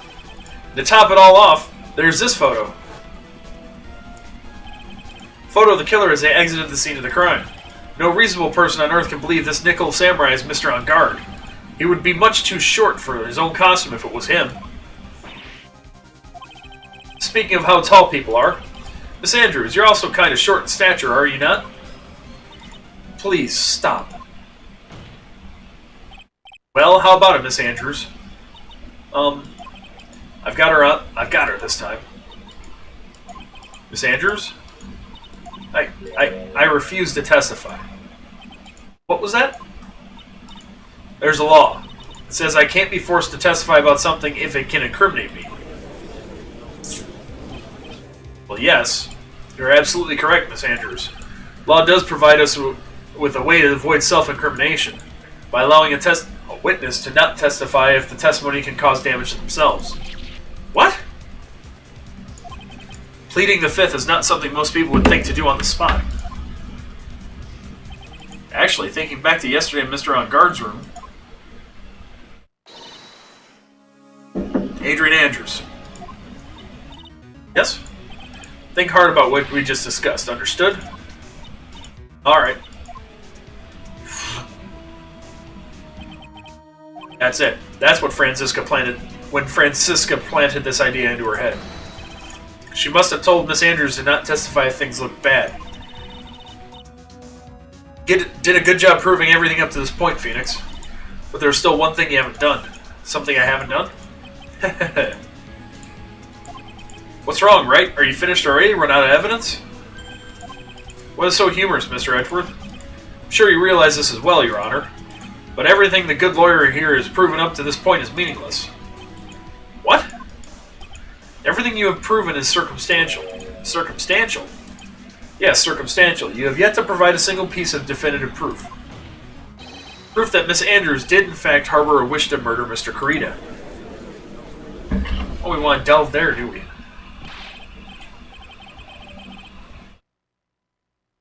Miss Andrews, did you want to kill Mr. Karita? I believe this may lead to me incriminating myself, so I will abstain from answering. But Miss Andrews, if you do that, it would be the same as admitting your guilt, don't you think? Maybe so, or maybe not. There's nothing to prove it either way. Besides, you don't even know what crime I would be guilty of due to my silence. No, she's taking that defiant attitude again. Mia, what should we do? Somehow, we've landed in the worst possible situation. I think we have reached a certain conclusion at this point in time. Miss Adrian Andrews has refused to testify. And the defense's theory that she is the actual murderer has not been fully substantiated with solid definitive proof. But that's not true. In this situation, there is only one thing this court can do. And that is to declare a recess. Recess? I request that both the prosecution and defense look further into this matter. And at tomorrow's trial... Tomorrow? We don't have a tomorrow. If we don't get a not guilty verdict today, then... Please wait, Your Honor. That's not necessary. Trial. Please continue the trial. What are you sweating for? Your client is getting one more day to live, isn't he? That's not it. This isn't about that. Edgeworth, I know you know who the real killer is. Please, let the trial continue. If I don't get the verdict, then Maya... But it's impossible to continue as long as the witness refuses to testify. Now then, this court is... Ooh. It is not impossible for this trial to continue. Mr. Edgeworth, what are you... It's true Miss Andrews holds the right against self-incrimination. However, if the topic of conversation were something unrelated to whatever she may be guilty of, then she has no right to withhold testimony. Yes, that is true, but actually there is one little thing that I'm curious about. Miss Andrews, when you found the victim's dead body, you poured yourself a glass of juice. Yes, and I can't help but think how unnatural that is. Usually when one finds a body, they are shaken up, not stirring a glass of juice. So my actions were unusual, but I've already... Before you speak, I want to state that if you have a reason behind your actions, I would like you to testify to that effect. Testify? Your Honor, I would like to request that the witness testify again as to what happened when she first discovered the victim's body. Whatever we find out in this testimony should in no way implicate the witness. I don't know what it is about Edgeworth today, but I can't get a good read off him. Is he friend or foe? I just don't know. Court acknowledges the prosecution's request. Miss Andrews, if you please.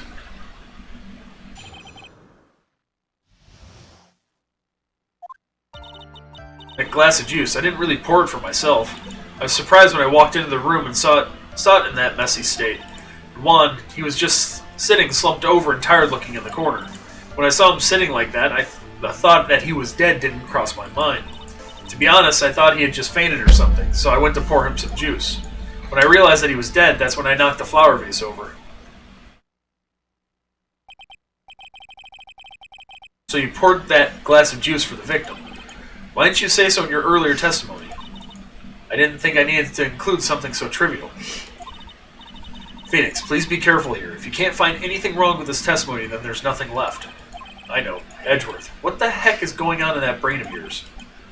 Now then, Mr. Wright, you may begin your cross-examination.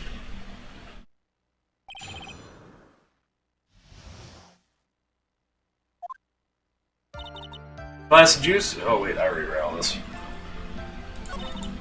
Interesting.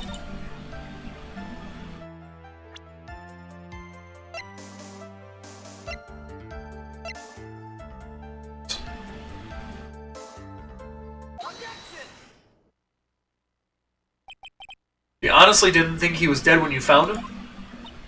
No, not at all. Even though this is what you saw when you discovered the body.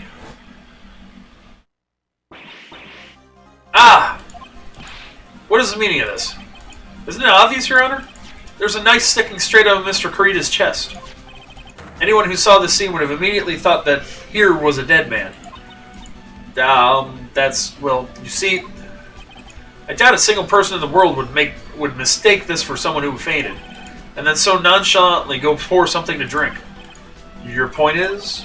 Miss Andrews, your testimony just now It was all one giant lie. Ah! Your lie has proven one thing very clearly. That you are the real killer. No! Oh wait, hold on. I've got something for this. Don't I? Ah, there it is. Oh, I pressed it. Hold on.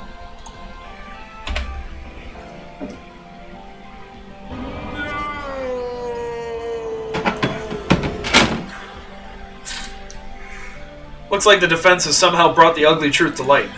The defendant, Mr. Matt on guard, is not guilty after all. But that's impossible. You're wrong.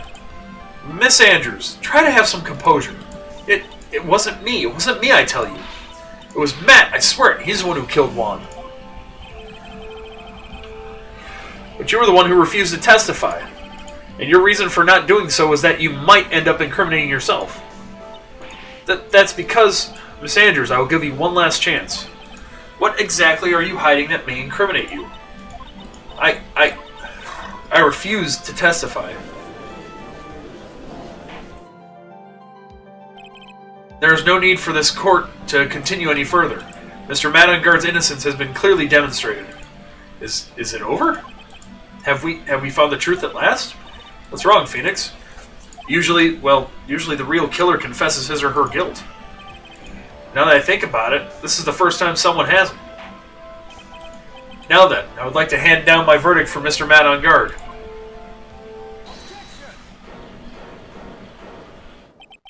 Your Honor, the prosecution feels that it would be premature to pass down a verdict at this time. What? Reasoning is quite simple. This witness has yet to speak the absolute real truth. The absolute real truth? What are you... Witness, don't you understand yet? Huh? I don't know who planted the silly idea in your head, but as long as you protect yourself through your silence, Matt on guard will go free, and in his place, you will become the guilty party. That's a lie. I don't believe you. What? I was told if I spoke, then it would be all over, and Matt would never be declared guilty. What in the world is she talking about? Has she lost it? I can't speak about it. I'm too scared. It's Franziska von Karma. Huh? Don't you remember, Phoenix? Miss Andrews lives by gripping tightly onto the words of another. Because she doesn't have the strength to believe in herself. Then right now, Miss Andrews is... Yesterday, she was tossed a lifesaver by Miss von Karma. Don't say a word, no matter what happens. If you do, Matt on guard will be acquitted. Miss Andrews undyingly believes in those words right now, and is clinging onto them. Then what should we do? This is the first time I've ever come across anything like this. Miss Andrews has to be the killer, right? All we have to do now is get our guilt or not guilty. That is my only priority. It wasn't me. I'm begging you. Please believe me. I didn't kill Juan. Help, please. Someone help me. Mr. Wright. Yes, Your Honor. The court can't continue on like this. Therefore, I'd like to hear what you intend to do. What I intend to do? What am I supposed to do? What am I supposed to say? Right. I suggest you think very carefully about this. Think about what this witness did and what she did not do. And think about who is the real mastermind behind this crime. Who's the real mastermind? Isn't that obvious? There's no one else it could be except the one crying over there, right? Come now, what will you do? What kind of man are you, Mr. Phoenix, right? I have to win a complete acquittal today. There's no way around that. But I can't bring myself to do it like this. Not when she's making a face like that. Miss Andrews, I would like to know what you are really hiding. Mr. Wright, are you sure you know what you're doing? What you're doing? Sure, Mr. On Guard would get an acquittal, but in his place, you would be found guilty. Is this how you really want this trial to end? Be quiet. How dare you? You're trying to trick me. That's enough. I commend you for trying, Mr. Edgeworth. However, it's clear that the defense's theory is the truth. You're wrong.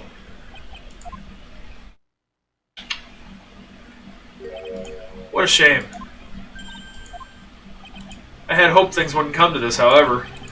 What is it, Mr. Edgeworth? Miss Andrews, since you absolutely refuse to testify, it falls on my shoulders to disclose this to the court. Stop.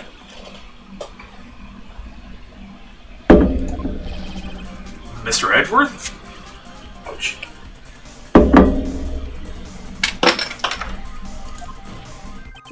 This witness, how should I put this? She has an illness.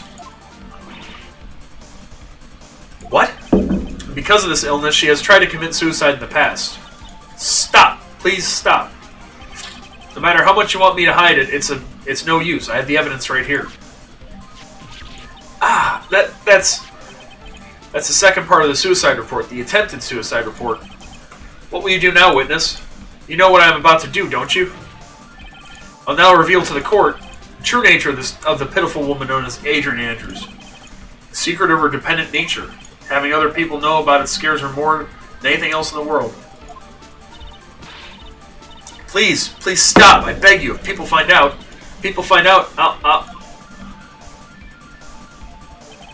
If you're going to say you would choose death, that is of no concern to me. Edgeworth, how can you be so cold? However, before you die, I'll pull the truth from your still breathing lips. No matter what I have to do. So will you tell the court yourself, or shall I? Either is fine with me. I'll talk, but please, help me. Nothing matters anymore.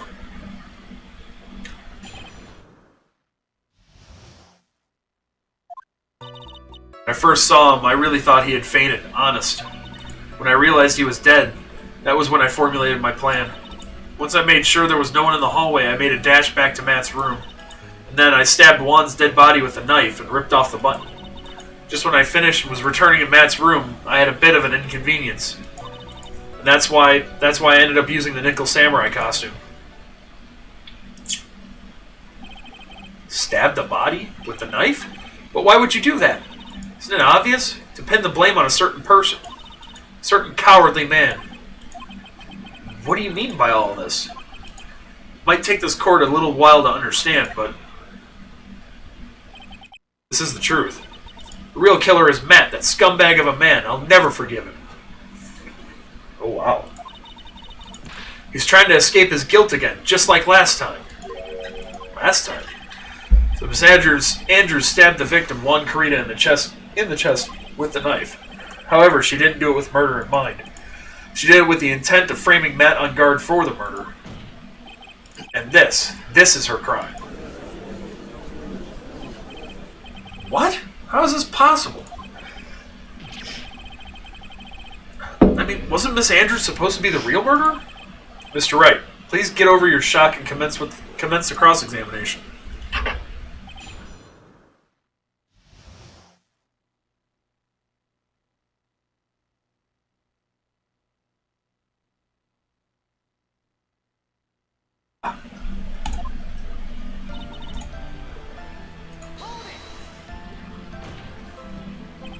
But you can tell from the state the room was in that there must have been a fight. Are you telling the truth when you say that you did not know he was dead? He had a scarf tied around his neck. But that scarf was part of the Jammin' Ninja's costume, so I didn't think anything about it was strange. His head was also tilted down a bit, so I couldn't see his face that well. That's why I thought I'd wake him up, went to pour the juice.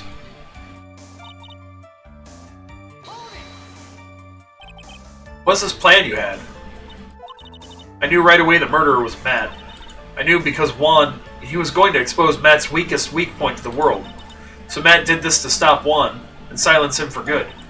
That's when I thought I should forge some evidence and pin this crime on Matt. So the forged pieces of evidence were the knife and the button.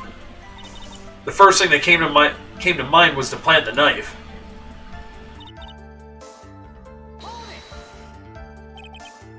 That was so you could get the knife, correct? The knife Matt used at dinner had his fingerprints all over it. I thought if I used that, then the police would certainly turn their eyes towards him. Matt was napping with his costume on at the time. I slipped in, took the knife, and returned to the scene of the crime.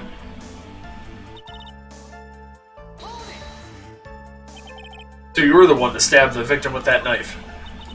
Gives me goosebumps to think about it now. What a horrible thing I did. But at the time, I couldn't control my own body. It moved on its own. Then when I stabbed Juan's dead body, I suddenly realized something. If I used the button somehow, I could make Matt look even more suspect. So you thought to rip one of the buttons off and then plant it in Mr. Ungard's Hakama. Yes, that's what I planned to do. But things never go that smoothly, do they?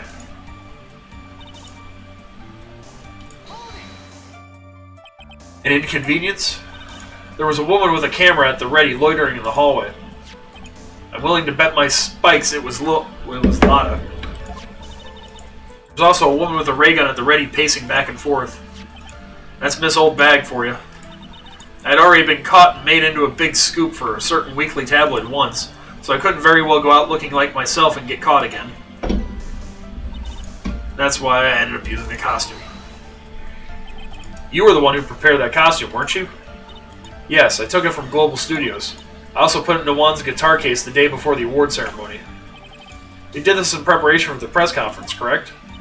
Yes, Juan wanted to wear that costume and hold a press conference in it. He was going to disclose Matt's big secret there. What is this secret? That, I don't know. Anyway, I thought that if I were to leave Juan's room in the Nickel Samurai costume, then people would think that Matt was the real murderer. I was very careful not to leave any fingerprints when I opened the guitar case. I absolutely did not want anyone to know about the costume. I think we've heard enough. So after that, you went back to Mr. Ungard's room and planted the button? Into Matt's Hakama? Yes. After that, I folded up the costume I was wearing and put it into a bag. Then I snuck it out of the hotel and got rid of it. My word, what does all this mean? Mr. Edgeworth, is it? The real criminal is Matt Ungard.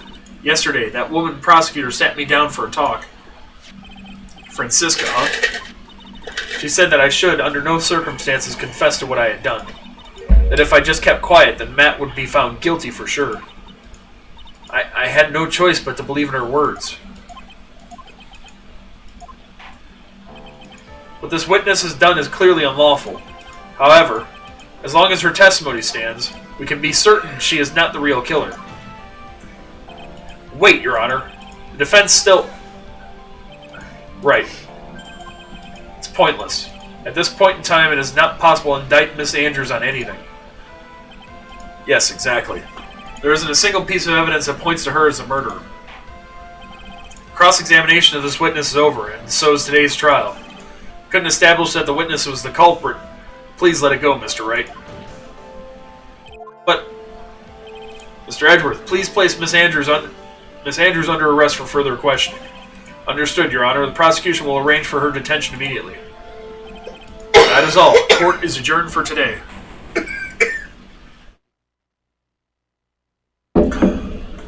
Oh no. Oh no.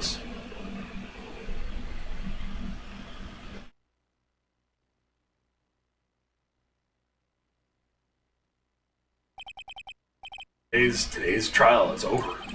I didn't win an acquittal. Witness, would you mind if I asked you something? Edgeworth? What is it? Before you leave court today, I wondered if I might look at one thing. The card in your hand. It's had my interest for quite some time now. What exactly is it? Oh, this? Mr. Wright also asked about this. Though I didn't remember at the time you asked me about it, Mr. Wright. I remember just now. I found this in the room on that day. The room? That day? Yes. I found this card when I discovered Juan's body. It was lying there right next to him. You found that card next to the victim's body? I suppose I must have unconsciously slipped it in my pocket. But it's not as if this card has any relevance to Juan's murder, right? Yeah, I guess not, but it's still a strange card if you ask me.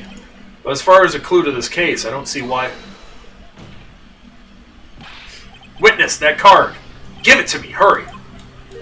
Edgeworth? Do you have any idea what you have stupidly yet inadvertently done? I can't believe you hid this from me all this time. I didn't mean to. What is this all about? I've never seen Edgeworth so emotional before.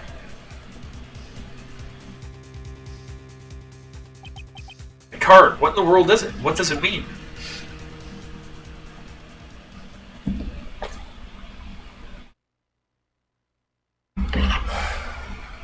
Keep going or stop? Keep going for a few more minutes. Alright.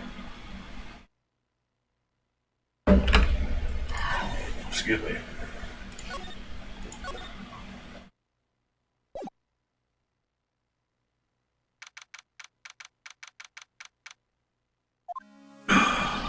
Mystic Maya! Mystic Maya! Spiffle, spiffle.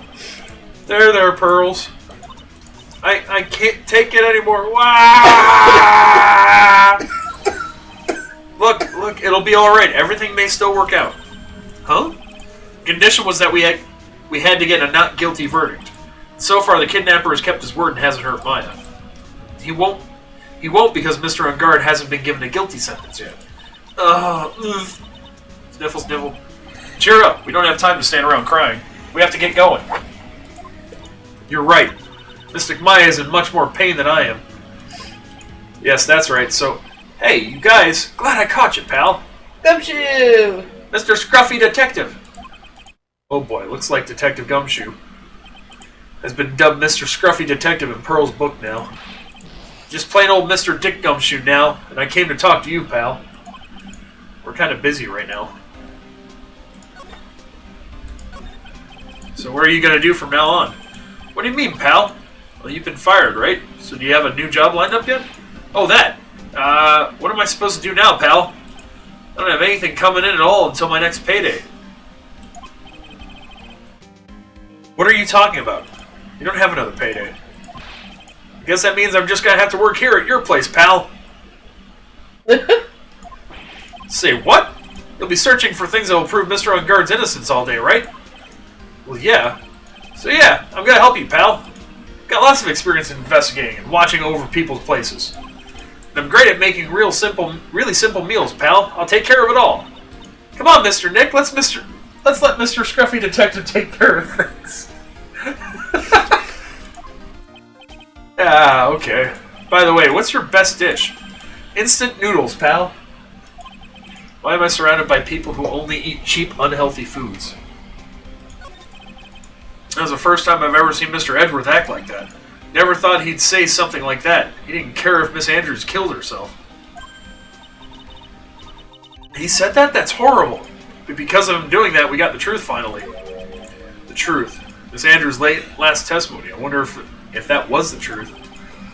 I'll give you that there was nothing strange in her testimony itself. But I still think there's something fundamentally wrong with the whole thing. You mean about that thing, pal? Why would she want to? No, I mean almost need to frame Mr. On Guard. I couldn't figure that out from anything she said all day.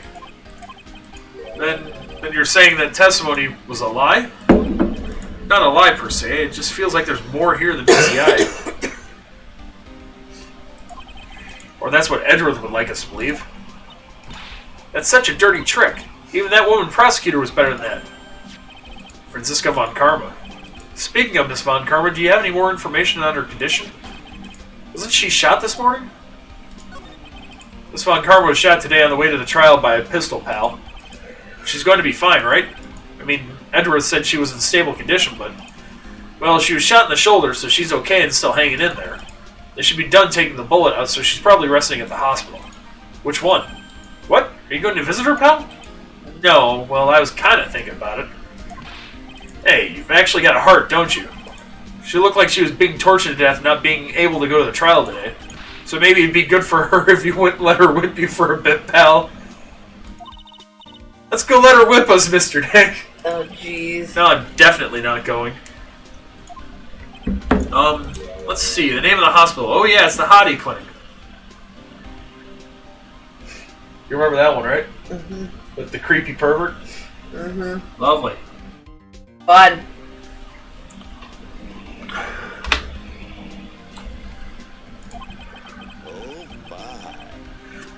Name sends a chill down my spine. Well, I guess it can't hurt to stop by and say hi.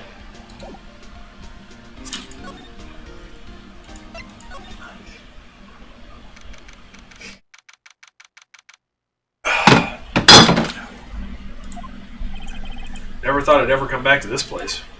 Oh! Oh, jeez. Yes, are you here to visit a patient? Hi. Wait a second, you're... yes, I'm Director Hadi. Why are you still here? Yes, what is it? Can I help you? You can tell me. Yes. Director Hadi. Edgeworth? Yes, I'm Director Hadi. Oh, you're the man from this morning. Yes, what is it? Director, Francisca. How is Francisca von Karma? You don't need to worry. Yes, she's in good hands.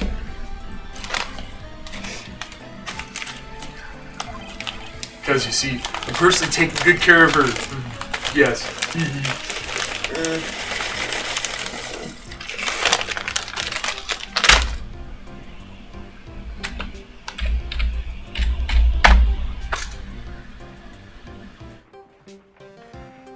I need your help.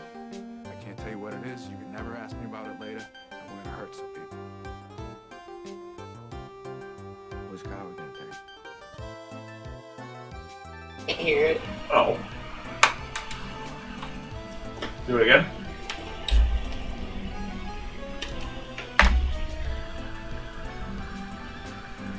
I need your help. I can't tell you what it is. You can never ask me about it later. I'm going to hurt some people. Which car are we going to take? Can't hear it though? It's a kind of a quiet one.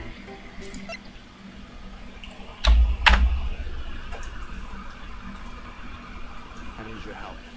I can't tell you what it is. You can never ask me about it later, and we're gonna hurt some people. Which car are we gonna take? It is really quiet. Like, I can still barely hear it now.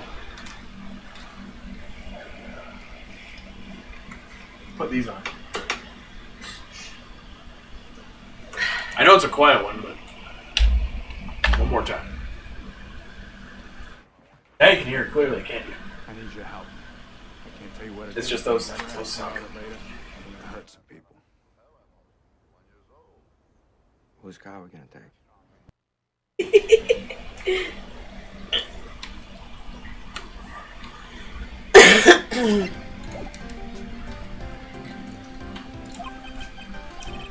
Yes, and that surgery, it went well. Yeah, my gratitude. Looks like Edward doesn't know about this director and his secrets. She looked so pitiful, absolutely terrified. Yes. I understand him. Yes, her opponent was a gun after all.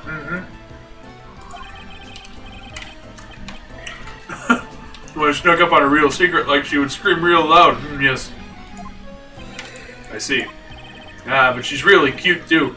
Why'd I do that? She'd whip me with her whip, huh? Why did I cry like a baby? Yes. I think I could get used to it.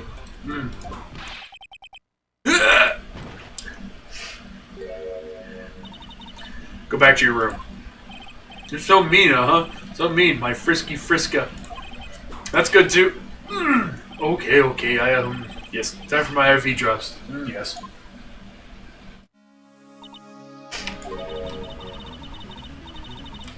What are those tulips doing in your hands, Mr. Phoenix, right? Arr! I knew I shouldn't have come here.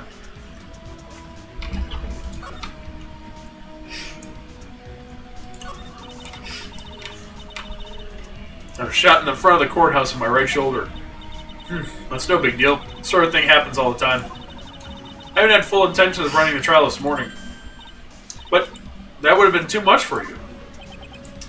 No need to act tough in front of us, you know. Regardless, I was dragged here by that man over there. He is so unyielding, one has to wonder if he was simply interested in stealing my case. It's the only logical course of action given the bullet was still lodged in your shoulder. But by taking over the case, I found myself having to clean up after you and that irresponsible deal you made. I think I know what deal he's referring to. It's von Karma. You made a deal with Miss Andrews yesterday, didn't you? I don't know what you mean. In order to make sure you got your guilty verdict on Mr. On Guard, you told Miss Andrews to not testify in court today. I don't know what you're talking about. Do you have proof that I made such a deal? You're denying it? Looks like you were lucky, Mr. Phoenix, right? If I had been in court today, this trial would already be over. All while hiding Miss Andrews' own crime? That isn't my problem, whether she had tampered with evidence or not. I have only one objective, to find On Guard guilty of murder. The end justifies the means, Mr. Phoenix, right? The end justifies the means. Miss Von Karma, Adrian Anders believed you when you said, if you don't tell the truth of what really happened, then On Guard will be found guilty. And what does that have to do with me? Because of that, she is now in danger of being found guilty herself. All because she believed in your words until the very end. It still has nothing to do with me. She's just a weak person, that's all. But you had to know she was. Ow! I think visiting hours here are about over, so if you'll excuse me. What's wrong? Why did she suddenly cut you off? Probably because she thinks I had the advantage in that argument. Edgeworth.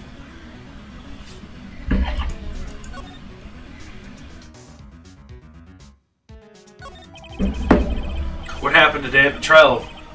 Today at the trial, Edgeworth, that was not like you at all. I mean, I know you knew about Miss Andrews' condition. You could have made her testify as many times as you wanted, but to go that far... but she wouldn't testify about that until I said something. Listen, Wright, the courtroom is a garden of judgment. I'm putting myself on the line when I stand in there. And that's why I made the witness do the same. It's only natural. By the way, Edgeworth, you were really angry in court today. That's rare for you. Witness, that card, give it to me, hurry! Do you have any idea what you have stupidly yet inadvertently done? I can't believe you hid this from me all this time. A card, what in the world is it? You mean this? Listen, Wright, this is top secret information. You absolutely cannot leak this. The Special Investigations Team has existed for a number of years, but few knew of it. I understand. Their task is to find the owner of this card, a man called Shelley the Killer. And just as his name states, he is a killer, an assassin, the best at that. An assassin?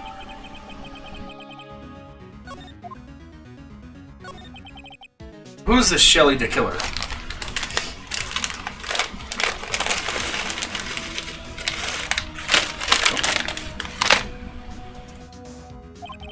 The Killer is the name of a long-standing line of assassins.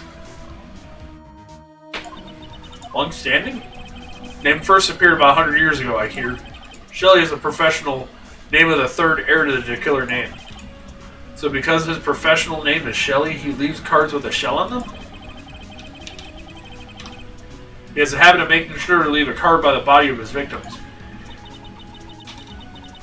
Why would he do something like that?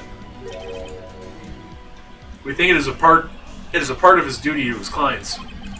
His duty? If he leaves a card, then his clients can be assured it was he who killed the victim. Also serves as insurance against any charges being pushed onto his clients. I see. The Killer values the trust between his clients and himself above all else.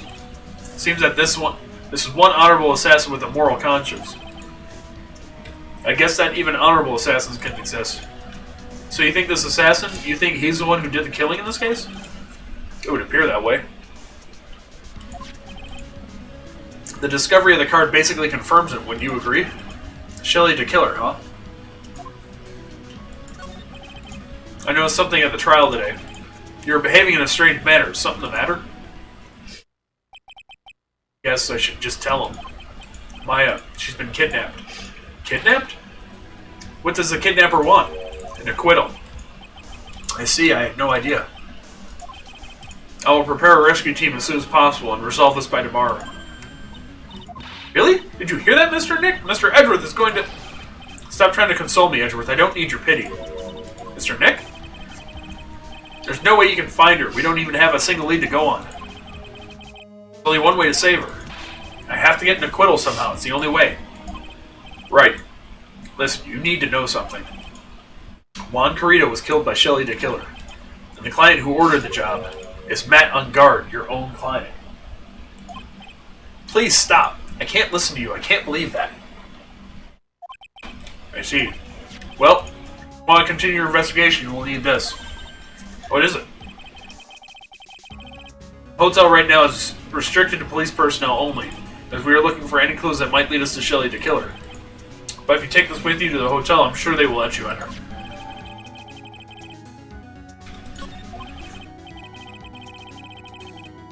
In any case, I must attend to the preparations for Maya's rescue team. We'll meet again if anything should happen. Now, if you'll excuse me. Mr. Nick? Do you think Mr. On Guard hired an assassin? No way. I mean, he doesn't even have a cyclock. Yeah, I guess not. Maya, please, all I ask is you make it home safe and sound. I guess even kidnappers can be a little clumsy. Clumsy enough to drop a card like this for me. Even though he said he was an assassin, I bet he's just making that up, just like how Nick does with everything in court. Anyway, let's try out the card trick with this card I just found. Sounds like I got the door open. Okay, time to go take a look around.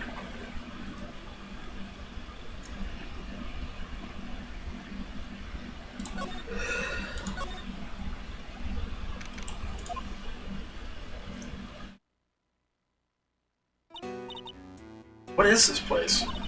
I've got a feeling I'm not in the hotel anymore. Are those videos over there?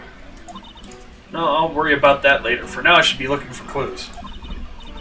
That way I can show them to Sis and maybe get out of here.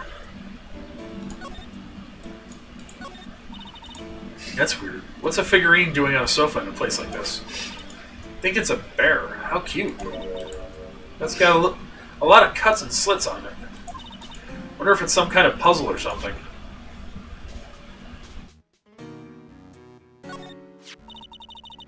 Framed picture sitting on this coffee table.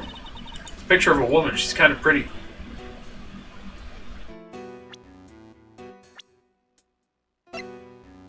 It's like her.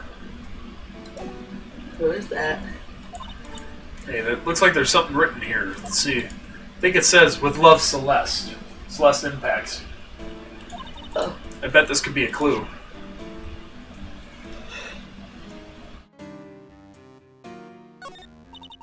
What is this thing? An antenna, I guess? This is a VCR? Sure, a lot of electronic gadgets here. What is an antenna doing here? Ugh, locked. Of course. It doesn't look like I can use a card to open this door. There's a little hole at the bottom of the door.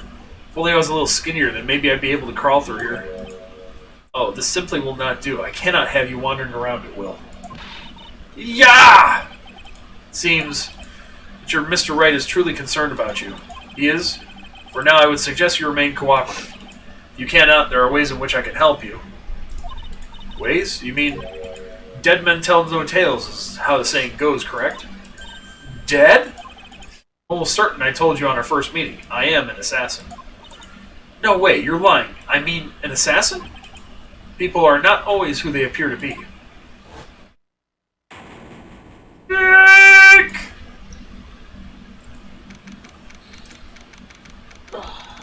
Stop. Yeah. Alright. We're gonna call it a night. Gotta save this once this is done. Mr. Nick? Hmm? Oh yes, Pearls. Got caught up in my thoughts about Maya's situation. Mr. Edgeworth has left, you know. Guess for now I have no choice but to believe in Mr. On Guard. But I think I should listen to his story one more time. Alright. Let's get going too. Okay. Yeah, we're gonna stop. Okay.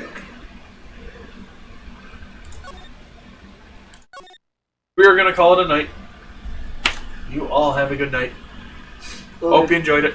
We're gonna play some We Were Here Forever. Possibly on Tuesday. Possibly on Tuesday. See how she feels. I should be fine. See how I feel. Yeah. Yep. Fair enough. But anyways, we will catch you next time. Have a good night, guys. Peace.